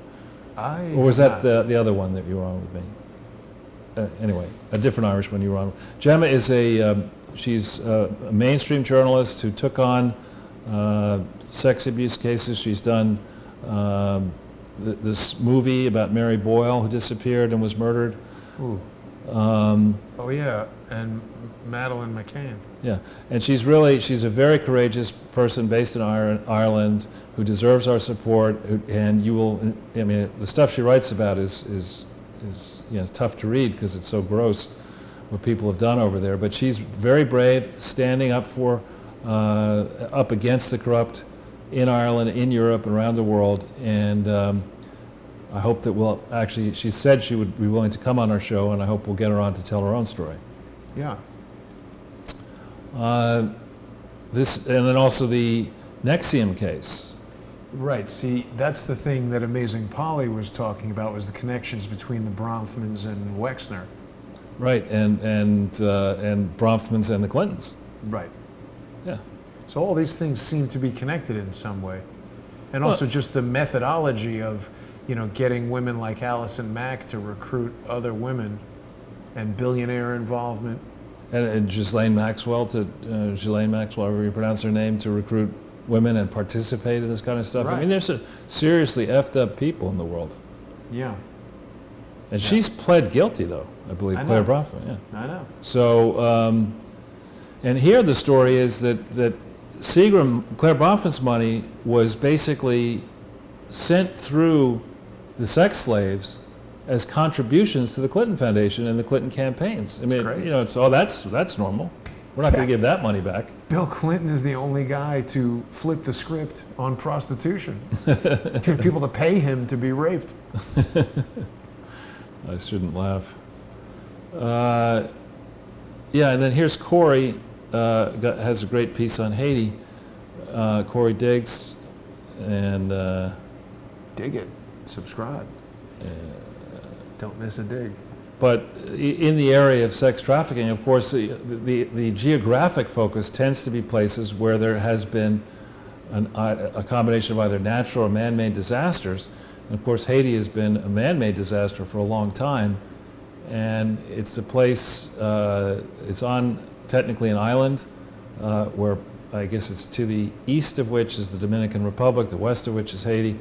And we've done some facts for you before on the Dominican Republic. Is richer than Haiti. Both countries are still poor, and both countries have a lot of children who are dispossessed and vulnerable. And these are countries where, frankly, if we're going to provide help, we should make sure that Americans and others tied to American foundations are not engaged in human trafficking. Yeah. in the guise of charity. Yeah. It's about as bad as it can be. Yeah, and then lastly, we have this question of Barry and Honey Sherman, the Canadians who died under mysterious circumstances. We haven't gotten to the bottom of this. We know that pharmaceuticals made by the Sherman Company, the public company in which they were big investors, were sent to Haiti. And you know, it could well be, I'm not trying to say that I have the solution to the Sherman murder, but when we see all of these diabolical things going down at the same time, all having links into the Clinton Foundation and the Clintons and Clinton associates, there's more than a hint, you know, of a sense that there's serious criminal problems with this Clinton Foundation. But Charles, what's this talking about, the new hidden clue? They just say that the article goes through that somebody was surveilling the house Prior to the murder? prior to the murder. So, you know, why would you surveil the house if it were an accident? Well, it's certainly not an accident. They're both hung with Right, belts. right. I mean, it's almost impossible to understand why the police would even for a moment think it was a murder-suicide. Right. It's very clearly an orchestrated murder. Yeah. So now they have evidence that someone was surveilling the house. Interesting. Right. So if we go to the next page, we've talked about this a little bit in the past, but to understand, to see the Epstein incidents clearly, you've got to go back to 1988. And that's, I mean, you could go back before then, but 1988 is really the time that the whole idea of unregulated globalism took off. Remember that in 1988, China was very much locked down under the communist regime, not yet experimenting much with capitalism. India was a devoted socialist state. And the Berlin Wall only started to come down, came down in 1988. So prior to 1988, there were some American companies that were big internationally, but the focus of most American businesses was inside America, inside North America. And across Europe, it was still pretty much wedded. It started moving away from state ownership of most companies in the mid-'80s, but it was still pretty much socialist. And in this period, 1980 forward, in the second line there, a lot of wealth was transferred in transactions where state-owned companies were sold at knockdown prices to cronies of the different governments involved. It was an easy way to make instant billionaires. And that model was practiced across Western Europe, across later the former Soviet Union, and around the world. And that, to me, I mean, I was never involved in those type of transactions, but in the private sector, when you would have transactions where there were suspicions about is the price fair or not, you would have a real auction, you know, where you would really make it possible for anybody who had the funds and had the interest in trying to buy something to take a hard look at buying it. But a lot of the transactions that happened starting after 1988, that wasn't the case. That there were set up deals where people would pay off the politicians involved with selecting the winner or creating the rules to select the winner, and billions and billions, tens of billions, if not hundreds of billions of wealth was skived off from the citizens in the countries that owned these companies to a small subset of cronies. And you think of the former Soviet Union as Browder is what I'm thinking of. And Mark Rich, and Soros. Huh. So that was it's important to understand that game has been going on since 1988, if not beforehand. The other thing that happened around this time frame was where historically the United States had been close to Pakistan, as Obama likes to call it. We began a shift under Clinton towards India. And that really, as the English like to say, cheesed off the Pakistanis, because they had come to expect us to tolerate the bribery and corruption and to continue to send large amounts of money to Pakistan and allow them to build up their nuclear arsenal and engage in their ways and engage in their crooked financial transactions via BCCI, the large bank that ultimately failed. And there was an Iran was involved with BCCI. Right. So when we think about the Pakistanis and what their attitude likely is now that the Trump administration rightfully has said, F you guys, we're not going to tolerate you anymore. Think about the motivation that the members of their security services, the ISI, and the country itself would have to try to get back at the United States. And then we began this process that we alluded to in a previous slide there, of allowing our multinationals to say, you know what, instead of making spark plugs in Toledo, Ohio, why don't you make them in Shenzhen in China? I've been to Shenzhen. Yeah, I have to.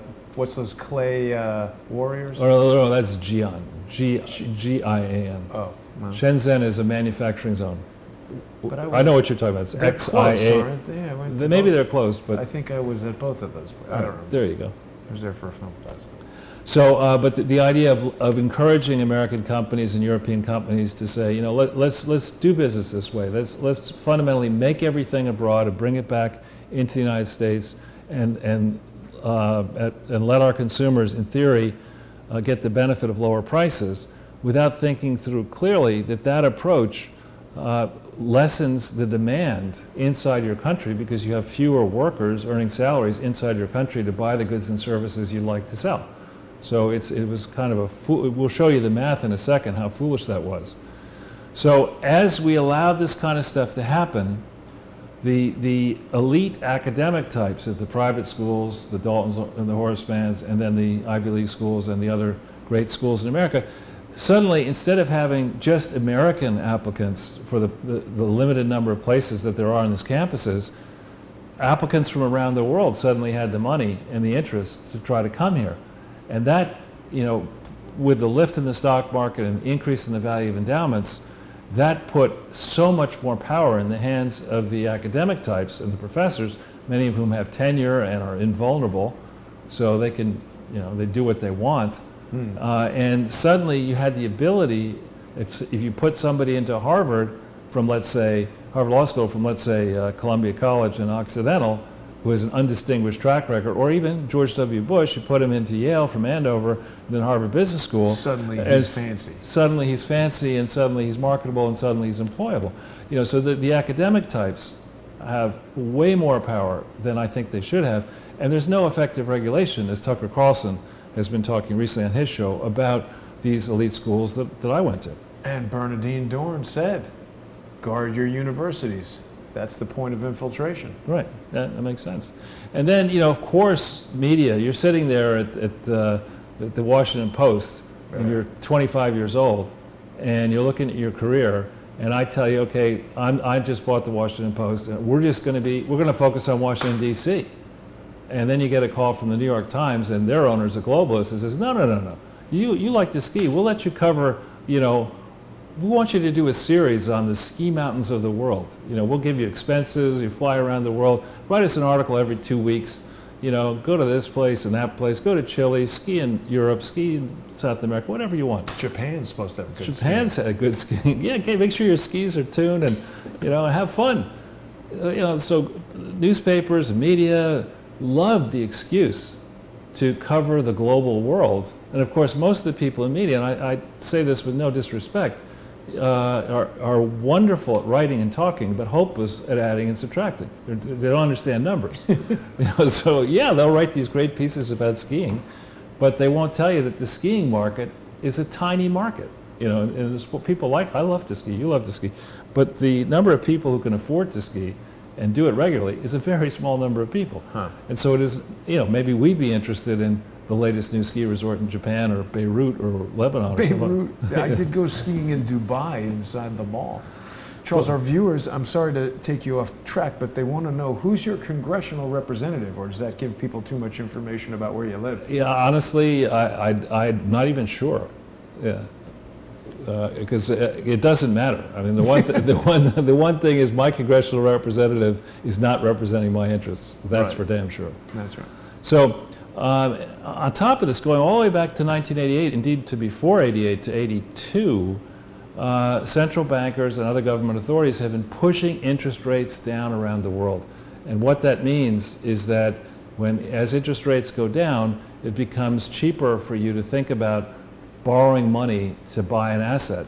And so you start thinking sloppily about it. If you had to pay 18% interest to buy a house, you'd care about the price. If I tell you that your mortgage rate's 1%, you'll say, I don't care. Money's free. And so this long-term policy, indeed back to '82 in this country, of keeping interest rates low, pushing them lower now before the 2020 election, has created massive asset bubbles which are overdue for pricking, and that could be happening right now in China. Beyond that, we also have this idea that instead of, you go out every day and you put out a show, one or more shows. That's what you do. You don't once you get done with your show, say, how can I merge, crowdsource the truth with Amazing Polly and spin off, this, you're not sitting there saying, well, why I got Goldman Sachs on the phone and see what kind of securities, and instead of people like you and like me doing this kind of stuff, inventing a new product, inventing a new service, and putting something out there into the global marketplace, too much attention has gone into multinational deal mania around the world. People coming up out of the great schools, that's what they want to do. They want to be deal makers. And there's no regulator to that. There's no, as our friend Larry Doyle wrote a book about it, In Bed with Wall Street. International, you mean? Even domestically, these complex deals are so complicated that no single national regulator has the ability to figure them out. And same with the Clinton Foundation.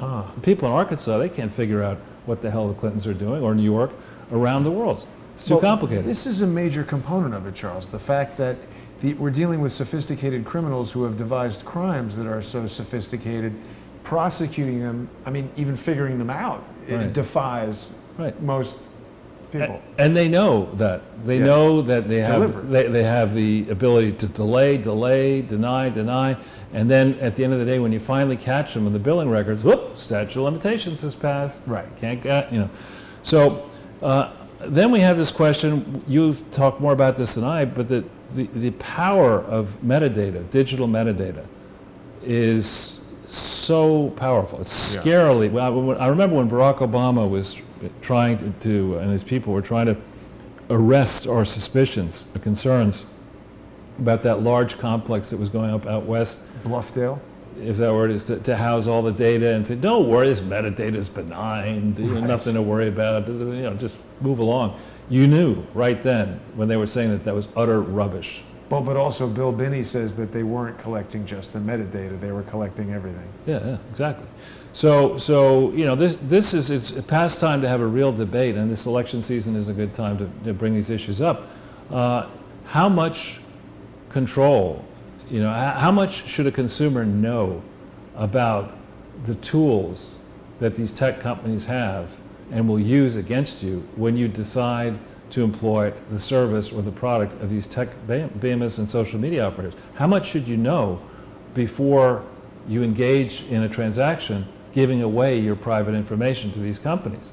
And if Mike Bloomberg is prepared to tell you how many calories you should eat and drink each day, and whether you should be able to have a large soda. Gigantic soda. Right. I think if you're going to accept that, you surely should be willing to say Twitter and Facebook and these other social media operations and Google and Amazon and others need to explain what they're doing with the private data that you give them as you interact with them. They need to explain the value of what you're giving up and what the split is in the value chain. You spend your time and your eyeballs or whatever on these projects, how much is that worth, and how much of a benefit do you get out of it, and what do the owners and shareholders of Google and those places get? There needs to be that kind of debate. The entire thing is a black hole because you don't know how many, they're selling you advertising, right?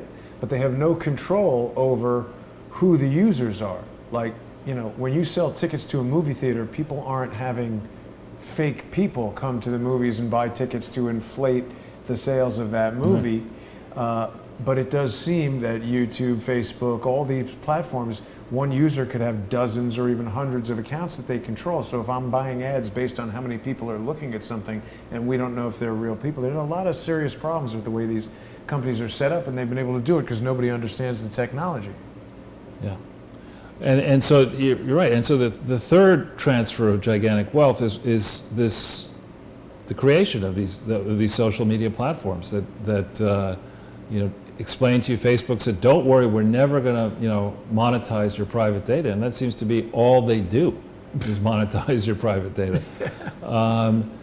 And we wonder as well, what is the role of government operators inside and outside this country, either possibly investing as seed investors in these tech ventures, or more than that, in walking in at the highest levels and say, you're going to have to, here are the 1,000 people we want information on, and you can't let anybody know we asked this question. I mean, there needs to be some serious oversight here, serious public hearings. None of this, we can't answer that question in a public setting type of stuff. Zuckerberg is like the dead parrot salesman in Monty Python. Exactly.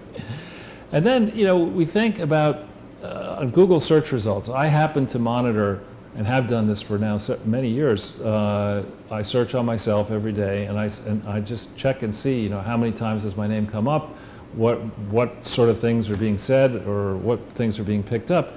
And as this show began to get more and more attention, my Google search results started getting more and more constrained, which makes no sense. Right. You would expect there to be more of them. Yeah. And they're not. And so by limiting search results, by when you do use Google and the news stories pop up, by making sure the news stories are slanted, against Trump, or the same in Facebook and elsewhere, you can influence public opinion decisively, and especially in key moments in the run-up to elections. So I really hope that the Trump administration and fair-minded people across the political spectrum will get this closer to being right well before November of 2020, but might who knows? be too late. You're aware of this thing, LifeLog, right? No. It was started by DARPA, and they ended it on the very day that Facebook was invented. And LifeLog was essentially the same exact thing as Facebook, but I guess they figured it's better if Zuckerberg is the guy. If they were like, hey, sign up for Facebook, it's run by the CIA, people would be a little bit skeptical of that. So they just sort of indirectly do that. So with Epstein in the can here at the New York prison, we should be asking ourselves how many other Epsteins are still functioning. And as a guess, there are quite a few. And I would hope that the Trump team and others in other countries that care about this stuff would say, we're not just going to let this rest with Epstein. We're going to sweep up as many of these people as possible. He's going to have a lot of problems with that island. Exactly. The famous island. Yeah. Right. So, So on the subject of India, this will go very, very quickly, this slide. There are many numbers on this slide. But what I did here is I laid out, this is in the, let's see, that's trillion. So these are millions of dollars. This is 3 trillion, whatever dollars. That's the total amount of goods and services purchased in 1988 by all Americans in transactions in the private sector, okay? And you add it up for North America, it was 3.8 trillion. Back in 1988, the sum total of all consumption in China and India, mind you, these are large numbers of people in China and India, was only $407 billion, meaning that North American consumption was 9 times all of China and India combined in 1988. And then you go, it's still, by 2000s, it's still 9. Then by 2007, it's 5.7. And then most recently, it's 2.4 times. And you'd look at that and you'd say, well, so America's not growing as fast, North America's not growing as fast as China and India. North America is, all told, let's use round numbers, it's probably 400 million and change, the number of people in North America, call it 425. China and India combined is 2.5 billion. So it's 6 times the number of people, roughly, in China and India as in North America. But in North America, we're consuming, all told, 2.4 times what the Chinese are consuming. So this just tells me that even with all this pro-China, pro-India globalization crap, the Chinese and the Indian market are not that big. They're not that vibrant. And if it's true as that article alleges, that the Chinese population figures are inflated, then this China miracle is not a miracle. It's a disaster. And it could well be that we're going to have all the proponents, all those books that came out in the last little while about how let's follow the Chinese model. They know more than Americans about capitalism. How could that be? The Chinese are very smart, but they only entered the capitalist world, or the theoretical capitalist world, in 1988, 89. We've been at this for a while. You know, you'd like to think that there's some national knowledge about how to do best practices in business that the Chinese haven't yet learned. Could be wrong.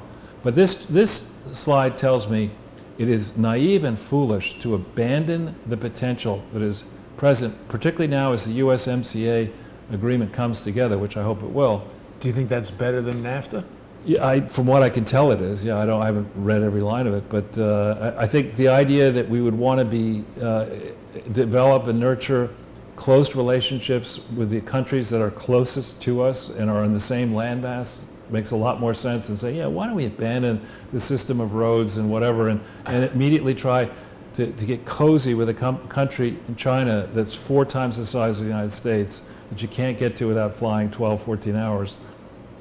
You know, it just, let's get this part of it right. But I mean, a lot of people said that it's as bad as NAFTA or essentially the same. I don't know, it's a different show, but... Yeah, I haven't studied it closely, We'll but I have to think, take a look. I would say though, it has the potential to be much better than NAFTA, I think, if the side agreements and everything are as they are rumored to be. So then we'll fly through this, but the next slide.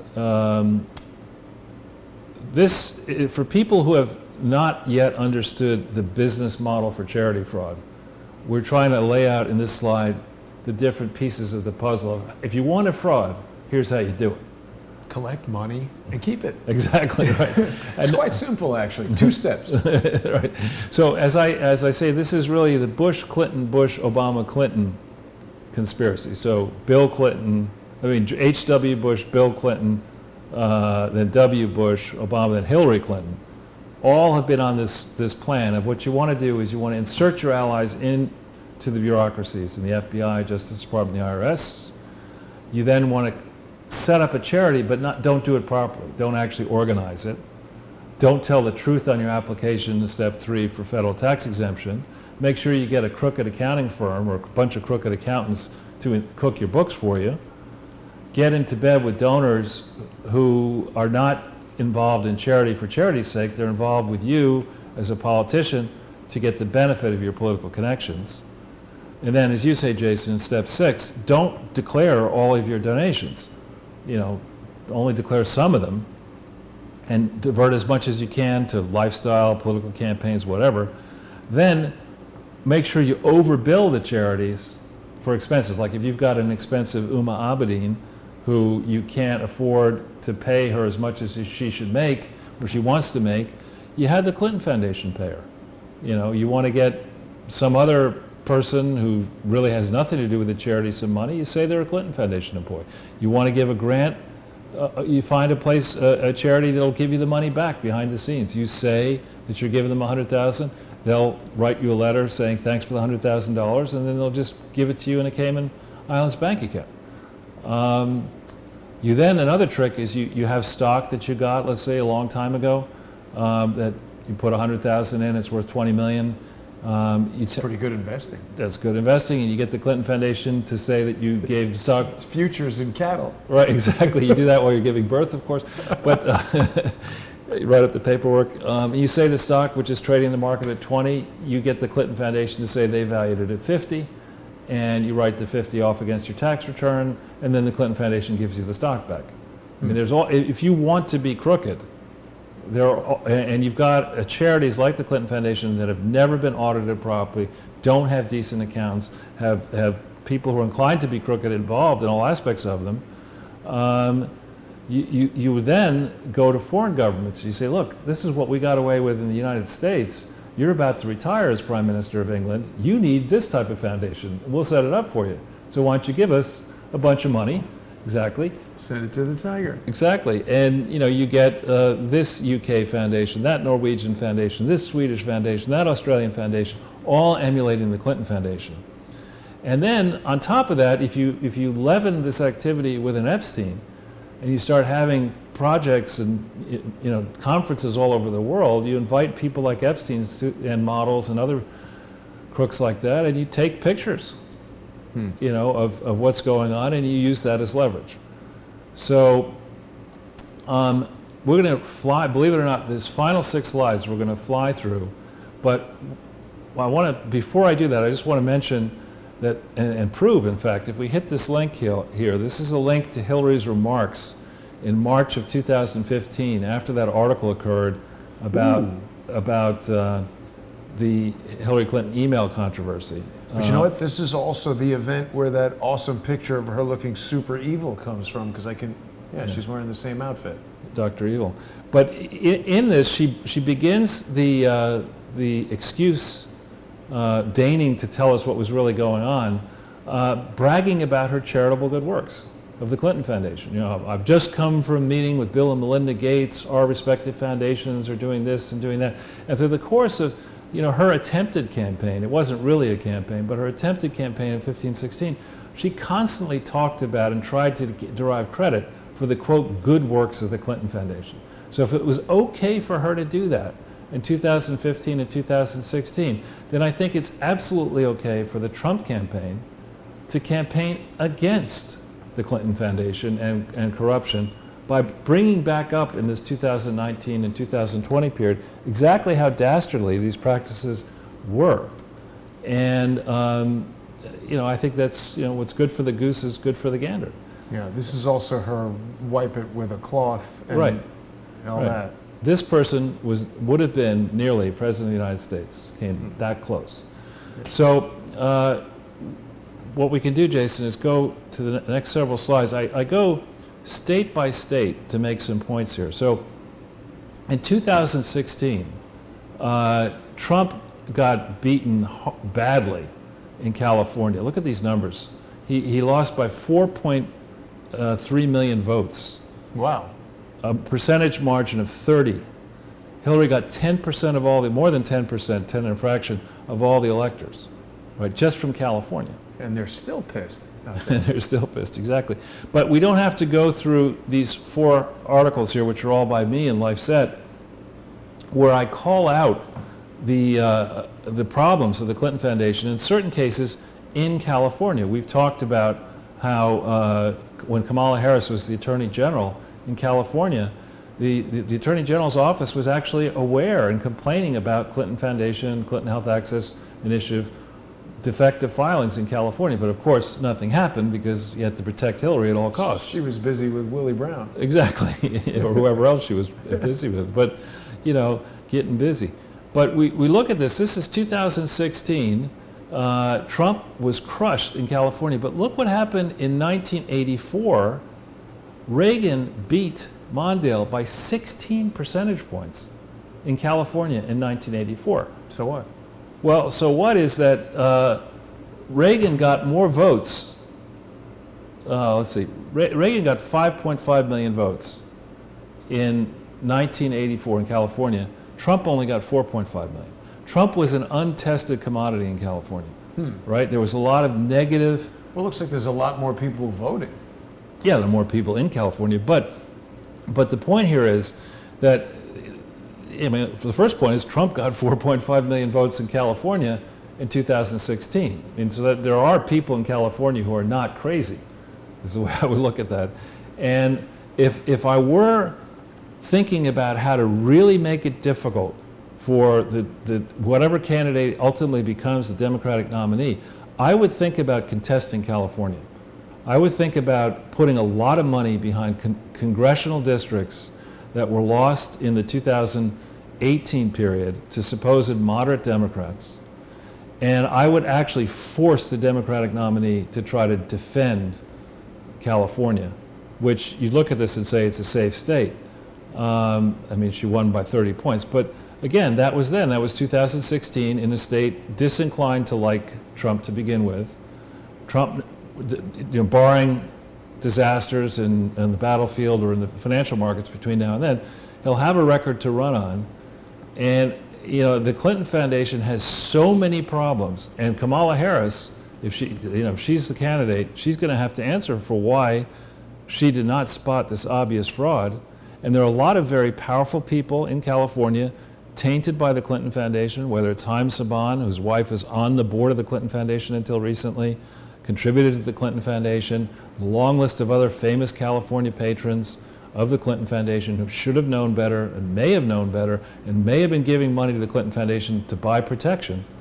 So this is a juicy thing in the biggest state in the 2019-20 cycle. And in this cycle, I think a safe bet is that the conditions in Los Angeles and San Francisco are only going to get worse between The now. homeless conditions, you mean. Homeless and now disease. They're talking about maybe bubonic plague in some of these cities.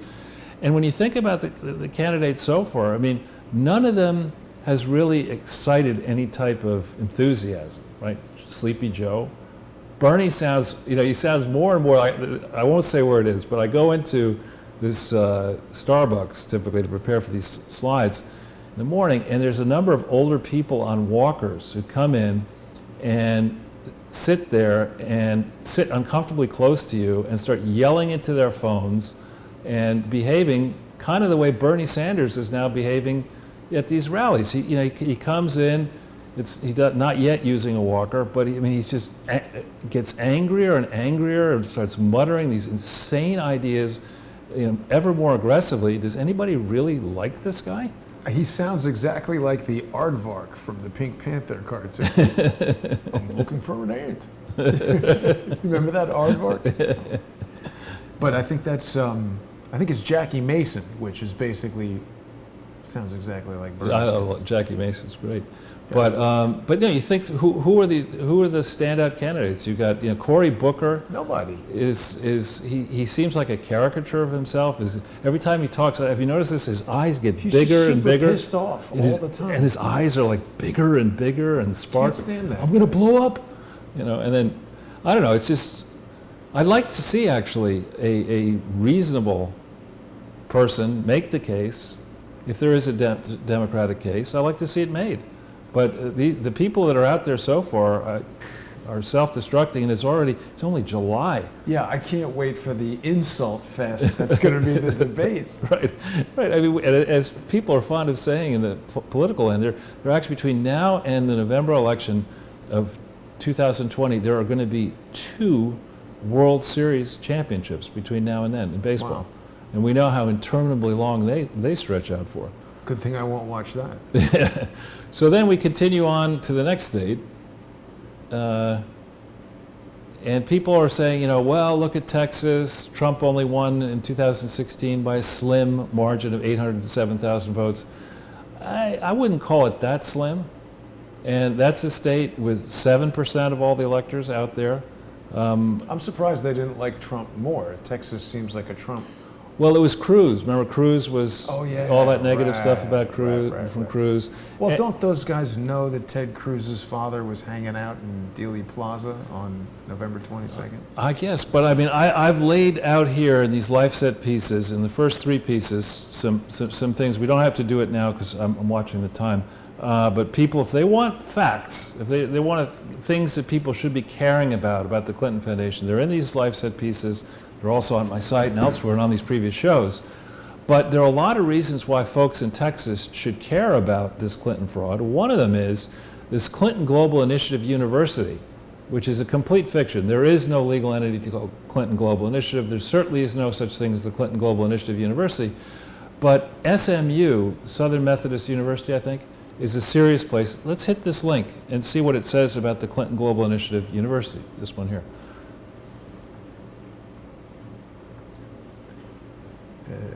Where'd it go? It's over here. Oh, yeah. All right. It says that SMU is a member of the Clinton Global Initiative University. Well, the trustees of SMU might want to do a little checking about that, because there is no such thing.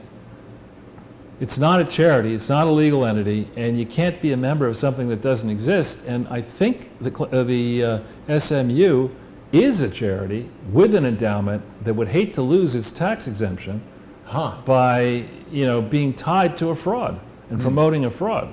So this is a matter, I think, that should be of concern to the authorities in Texas. And if we go back into the slide, here's a press release. You know, if you're going to do something that's fraudulent, you want to pick a firm that has been involved in a lot of fraud. And what better firm to create a fictitious initiative, the Clinton Health Matters Initiative, than General Electric, which is something they did in July of 2013. With the mayor of Houston. Nice. There is no such thing as the Clinton Health Matters Initiative. There just simply isn't. And you know, this is at a time where GE was, you know, it had not been reduced to its present state of only $10 a share. I think back then it was 27, down from 40 and down from 60 in May of 2000. But how many people failed to do diligence? Here's Bill Clinton talking about how this Clinton Health Matters Initiative is going to do this and do that. There's no such thing. Absolutely no such thing. There's no legal entity. There's no registration of any name like this. I don't know anything about that. Yeah, but there's a press release. GE issued a press release. Oh, then it must be real. Yeah, I mean, unbelievable. It's just so. Here's another matter for the folks in Texas to care about. And when we go back into the slide, we look back here how Reagan crushed Mondale. Look at this. That was in Texas? Yeah. 64 to 36. Walter Mondale. He was the vice president under Jimmy Carter, right? Right. But he was a longtime senator from Minnesota, and he wasn't a bobblehead idiot. I remember as a kid even thinking he was boring. He was boring, but he wasn't Biden. He wasn't there are not as many gaffes. The thing I love, one of the things that's most ridiculous is, remember Biden was in some crowd and he said, "Oh, I see so and so over here in the crowd. Stand up, Bill. Stand up." The guy's in a wheelchair. None of those, right? And then we could go on and on and on about Biden or Mayor Pete.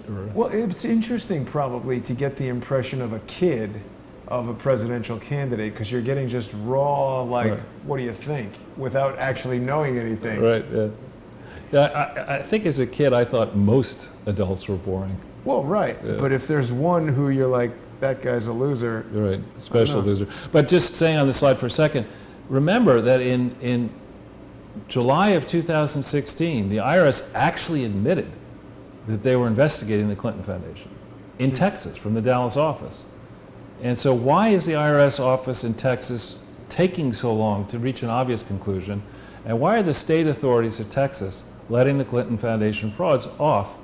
And I think these are issues which, if pitched on a state level by political campaigns, with all the megaphones that come with that and all the advertising, we get a lot of attention, get a lot of people in Texas to think hard about the merits of, let's say, Kamala Harris as the nominee.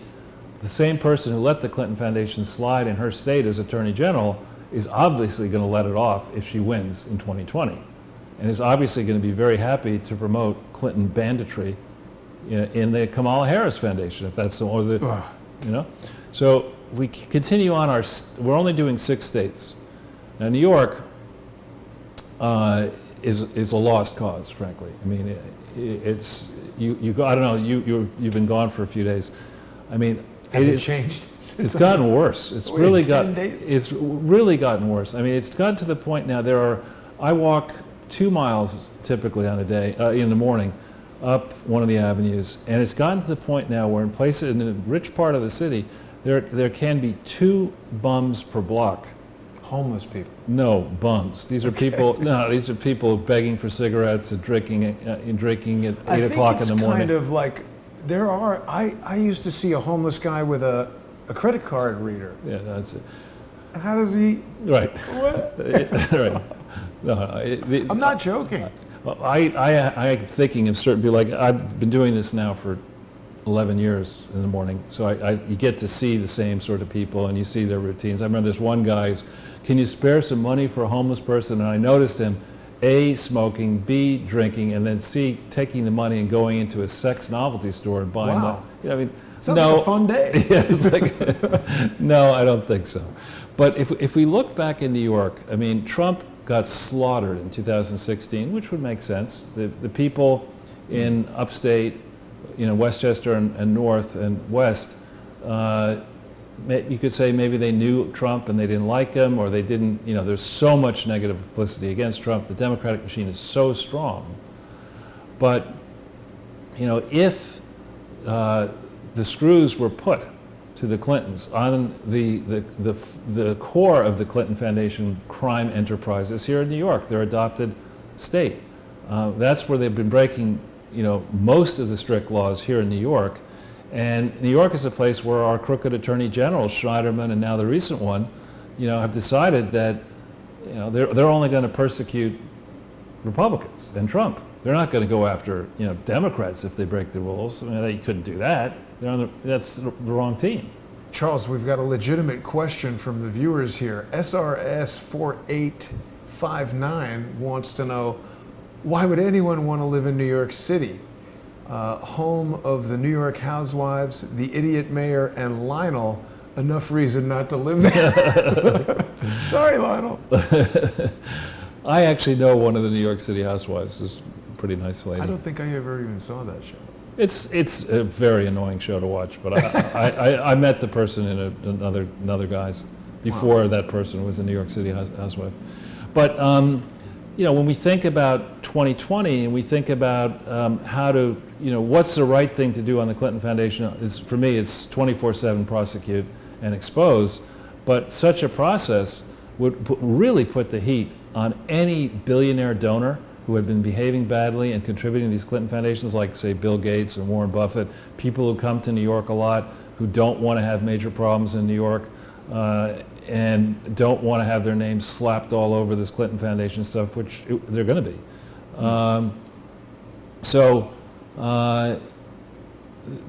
The kinds of questions that I think need to be asked now that we've got Mueller almost behind us. When Mueller was head of the FBI, what were the various backers of the Clinton Foundation trying to get out of Russia as Anna Chapman was rounded up in June, July 2010 before the first midterm election, when it would have been really embarrassing, even more so than it turned out to be in 2010, had perhaps the truth been fully known about how close Chapman was getting to Hillary Clinton and the Clinton Foundation. And why did Oleg Deripaska give the FBI $25 million to go find Robert Levinson? Like, how often are private foreign citizens funding FBI operations? It seems totally not what the FBI should be doing. It sounds like the FBI was colluding with the Russians. Right.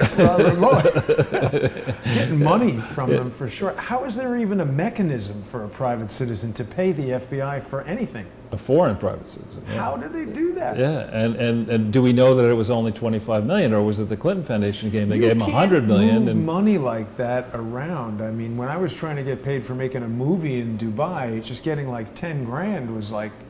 It's tough. Yeah, I don't understand how they can do that sort of stuff. And how come New York regulators still have overlooked the fact that the Clinton Foundation has not made the type of disclosures that are required on its many foreign government donations? And how about all the Clinton Family Foundation, that thing up in Chappaqua, and the problems with that?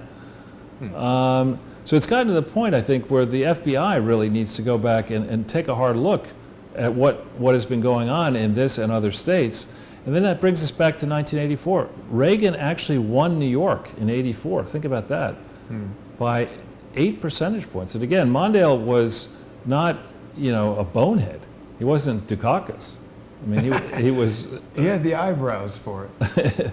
No, I mean he was a centrist, frankly, and he was respected, but he got crushed in New York. So, I mean, that's, whatever that is, that'll be 36 years before 2020, so it's a real generational difference. And maybe New York is gotten so far into the muck and so deep in the swamp that you'll never be able to make sense of it. But I have a feeling that if cards are played properly, and if we do have a continued economic resurgence, stay out of trouble with wars, avoid a financial crash, all things that we should be able to do between now and 2020, it's not that Trump would win New York, but you could force the Democrats to spend money in New York, which is an expensive media market. That's so good strategically. Good point. Yeah, so California, New York. So Go ahead. Roscoe Davis wants to know if there are any large donations to the Clinton Foundation from Nader Enterprises, NDR, out of the Dominican Republic.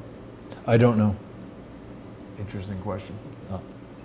So we can go then, we're just going to quickly go through 3 more states. Florida, of course, was really close, only 113,000 votes. The Clinton Foundation in October put out this thing. This is hysterical. For some reason, they're doing their press releases through Medium, which is a website. Yeah. Pardon the interruption. No. Yeah. Ixnay. But here's this guy growing weed? Probably. I mean, what is that? Or cocaine. But if this is from the Clinton Foundation on October 11th. This is when we go back through the dates here. October 11th is right around the Access Hollywood tape. Right, and it's all this stuff about here are the facts. Yeah, we're doing good work here. Fact, bullshit. You know, the public didn't fall for this crap. Well, I love it when the facts are coming from the person you're accusing of lying. Right. Like, well, that's got to be true. How did I miss that the first time around? Yeah. So they put this kind of stuff out there, and of course the mainstream press hailed this piece. But if you go back into the slides, we were at the same time savaging the Clinton Foundation, and others were as well. Let's not pull up the links because we're mindful of time.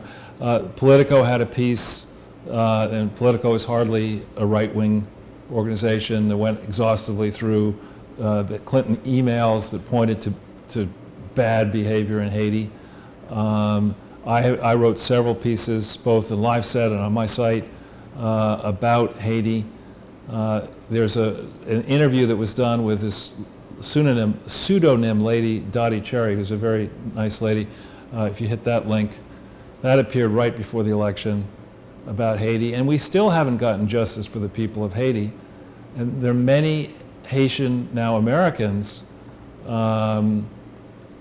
in Florida who legally, many of them are legal immigrants and can in fact vote in 2020. And so I would look for, I think forgetting the election for a second, it would be right for America to try to do right by the Haitian people and to expose the full extent of the frauds that did occur, in theory, sending billions of dollars to try to make conditions better in Haiti, when in fact a lot of that money instead, continued to take advantage of vulnerable children across Haiti. Every person I've ever spoken to from Haiti knows that the Clintons are criminals. Right. Yeah.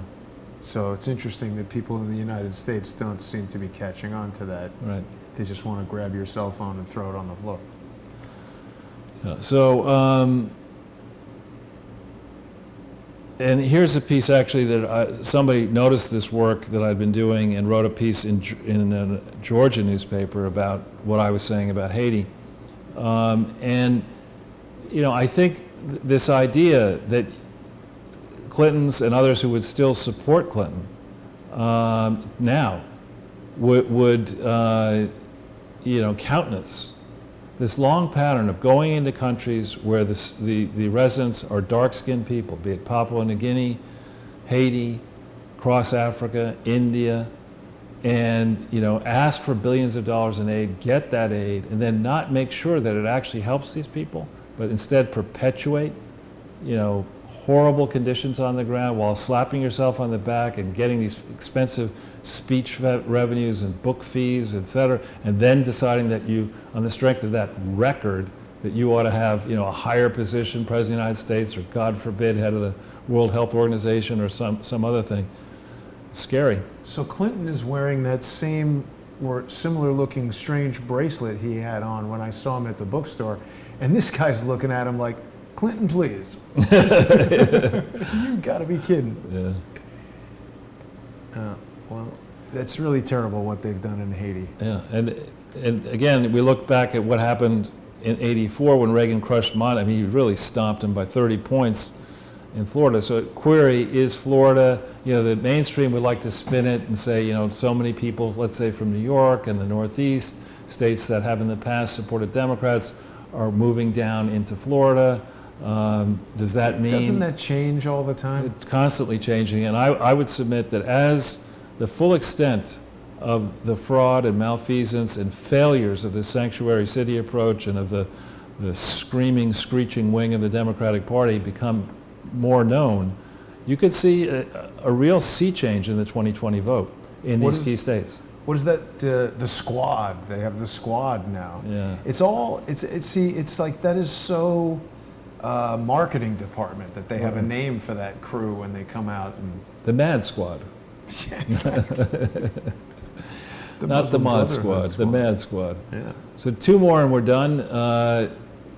We have in Illinois, the Pritzkers, the people who control the Hyatt organization and many other things, and Fred Eichner, who is a reclusive billionaire, have been very active supporters of the Clinton Foundation. Eichner for HIV/AIDS in China at a time when the Clinton Foundation in 2004, had no authority to do any international work or fight AIDS in China. And the Eichner Foundation, which is not called the Eichner Foundation, the name will come to me, it's a different name, has no authority to give money for international causes. It's supposed to help in Illinois and neighboring states. So both the Pritzkers and Eichner have deep money, a lot of money. They're diehard Democrats. Both have been ardent supporters of the Clintons. You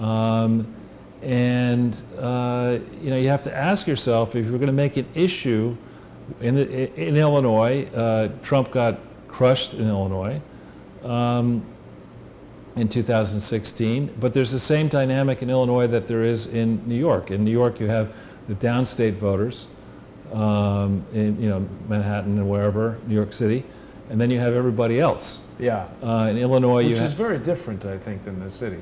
Right, exactly. And like then Hudson River Valley and everybody up there. Right, and in Illinois, you have the people who are in Chicago, and then you have the other people. So, I'm not saying that Trump necessarily could win in Illinois, but once again, by lending support in 2020 to key House races that you need, we see what happens when you have a Democratic Mad Squad-controlled House of Representatives, that nothing is going to work. So 2020 is got to be about not simply winning the presidency, but also restoring some sense of order to the House. And mind you, I wasn't happy with the House under Paul Ryan. Yeah. Well, Free Reign has renamed them the Squad. Easy. It'd be the Scat. Yeah. So when you ask Pritzker, as a member of the Pritzker family, is now governor of the state and is under fire, and you ask Eichner, how could you defend the Clintons saying they had authority to fight HIV/AIDS internationally when they had no such authority and when they did not distribute clean and useful drugs, but instead likely distributed drugs that killed people? And, not that because you're gay you should care more about it, but Eichner is, publicly prominent gay supporter of HIV/AIDS efforts, remediation efforts internationally. I mean, he should be furious with the Clintons. This is Pritzker wearing a bow tie and a kind of he's an odd-looking fellow. Yeah. And then, while we're on the subject of Illinois, the other drum that could be beaten here, I don't know if Trump has decided whether he wants a library or doesn't, and I'm sure people will make fun of the fact that, what's going to be in the Trump presidential library, but whatever.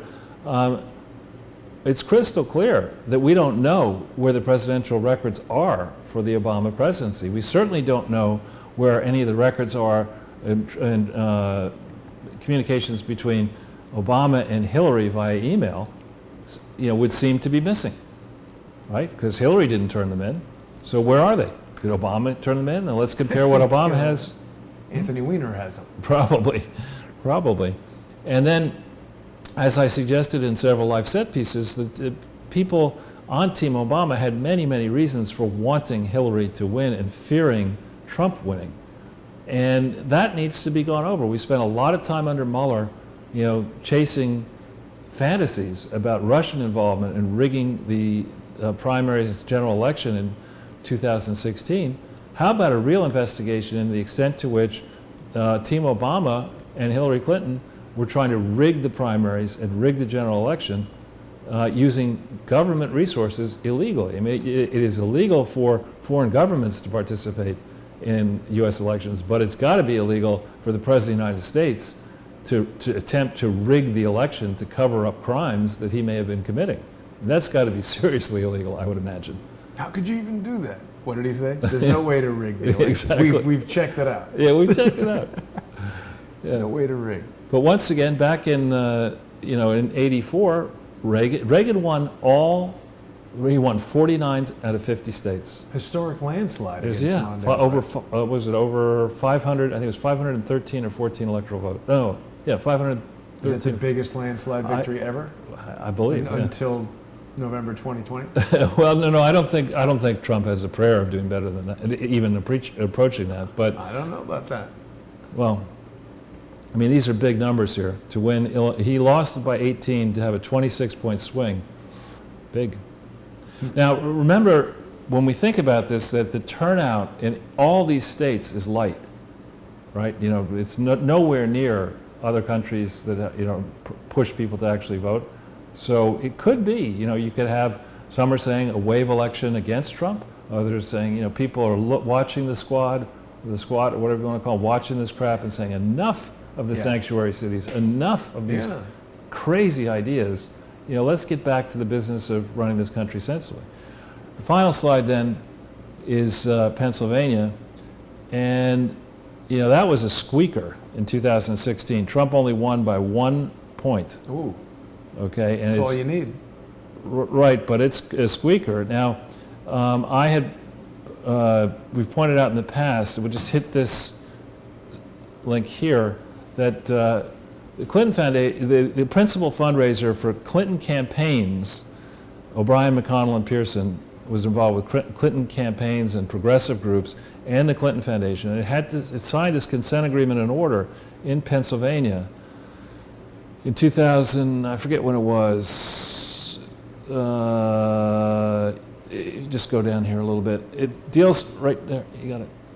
It deals 1999. 2000, while Bill was still president of the United States, and then early in the 2000s. So they've had problems with their principal fundraiser. This principal fundraiser was also raising money, I believe, for Hillary Clinton's campaign.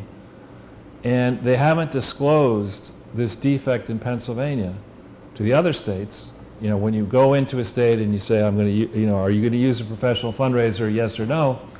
And you fail to say that in your IRS application for a federal tax exemption, you said you wouldn't do that, but here you are doing it, and you're not telling the IRS you've changed your approach, and then you're not bothering to register in Pennsylvania and properly, and your fundraiser isn't registering in Pennsylvania, and you only, settle this several months and years after you did it, and you don't tell any other states. That's a problem. Oh. And it should have been explained in Pennsylvania and elsewhere. And if you wanted to make an issue of it in Pennsylvania, you would have the ability to do that. And the ripple effect would be that you'd also be able to say, look, we had this problem in Pennsylvania, but it's not just a Pennsylvania matter. It's a national and international matter. So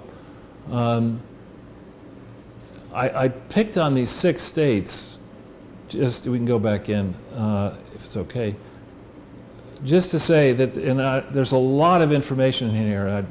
We've gone fairly long here, so I don't want to even pull up any more links. Just to say, if you want to get into points that should be of interest to the Attorney General of Pennsylvania, Attorney General in most states, the IRS, the Justice Department, follow any one of these links.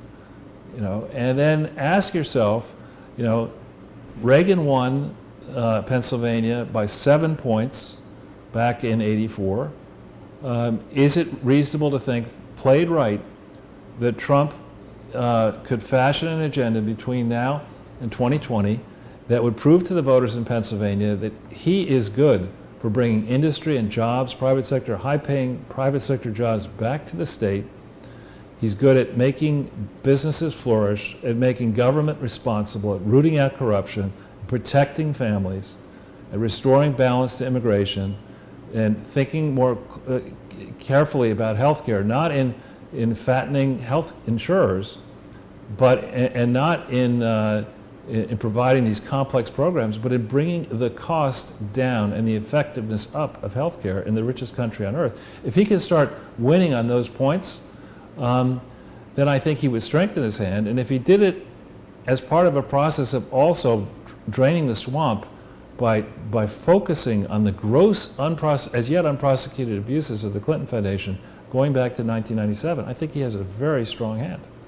And I think that by doing it through the Jeffrey Epstein route, you know, it's like a lot of people believe that the Clintons are fantastic.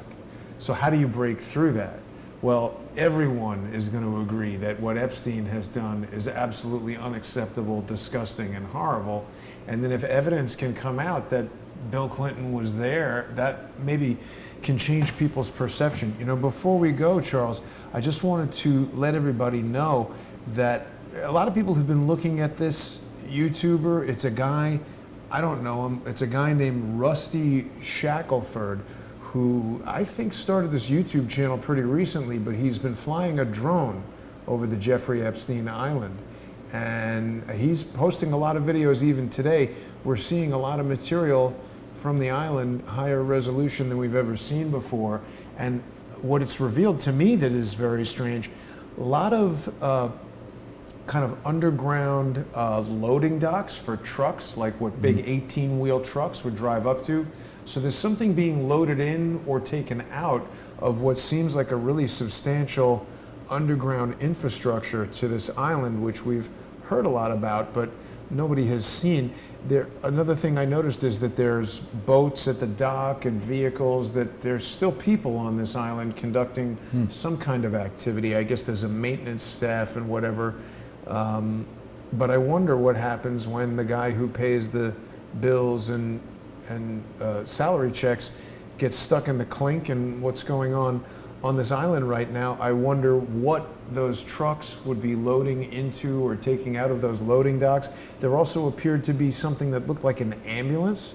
I don't know why you would need an ambulance on this island. There's obviously no hospital there. Anything serious happens from a medical standpoint, you need a boat or a helicopter. So there's a lot of unanswered questions about this Jeffrey Epstein Island. Someone found the word pedo written. It seems pretty clear, not an accident when you look straight down. A lot of weird symbology. The other thing that really struck me, you know, a lot of people point out, it does seem like there's a lot of evidence that Jeffrey Epstein may in fact be tied to Mossad, maybe tied to CIA. And although his last name is Jewish, he doesn't seem to be Jewish. There's a lot of idols and imagery on this island. That temple is certainly not a synagogue. It's some sort of bizarre temple. If Epstein is involved in some other religion, perhaps he's engaging in some of the practices on this island. We've heard from a lot of people about Satanism, Luciferianism, how some practitioners of those occult religions believe that they can actually kind of absorb some sort of energy from a child, and that is why they're pursuing these children, drinking the blood. The witness, the victim that Mike Moore of True Pundit brought forward, spoke about bloodletting from these children and people drinking their blood, and really bizarre, sick stuff. So I think there's going to be a lot more information coming out about Jeffrey, about that famous island. He's going to have a lot of problems with that island coming out. So I think that Trump maybe knows what he's doing, and I think that this is the keyhole into the sick, perverted world of the Clintons and bringing them down. Well, excellent presentation, Charles. I want to thank everybody for sticking with us for this 2-hour and 30-minute presentation. I want to thank all of the generous sponsors of the show and remind people who are watching perhaps for the first time that Crowdsource the Truth cannot continue without the sponsorship of the viewers. I'm less than 2 weeks away from traveling to Virginia to meet with the judge for the first time in what I maintain is a fraudulent, fake lawsuit from Robert David Steele. It's a real lawsuit, of course, but the claims are all fake. So we'll see what happens when I go there. I hope that people will become sponsors of Crowdsource the Truth by going to subscribestar.com/crowdsource the truth, patreon.com/crowdsource the truth, or the all-new crowdsourcethetruth.com. And, you know, of course, I mentioned the lawsuit because it's going to cost money. however I slice it, traveling to Virginia, staying in Virginia. This will not be the last time I go there, I'm sure. So I hope that people who want to see social engineers who bring about fraudulent lawsuits fail will support the channel and the effort over here. Great show today, Charles. We'll see you next Sunday. I look forward to it, Jason. And tomorrow we've got Ole Damagard in the morning, and we've got Unseen Libya with Jimmy and Joanne Moriarty. So right now is a great time for people to join patreon.com/crowdsourcethetruth, subscribestar.com/crowdsourcethetruth, and you're going to get a load of exclusive content on those websites. Thanks for watching, everybody. Have a great evening, and try to stay cool if you're in New York.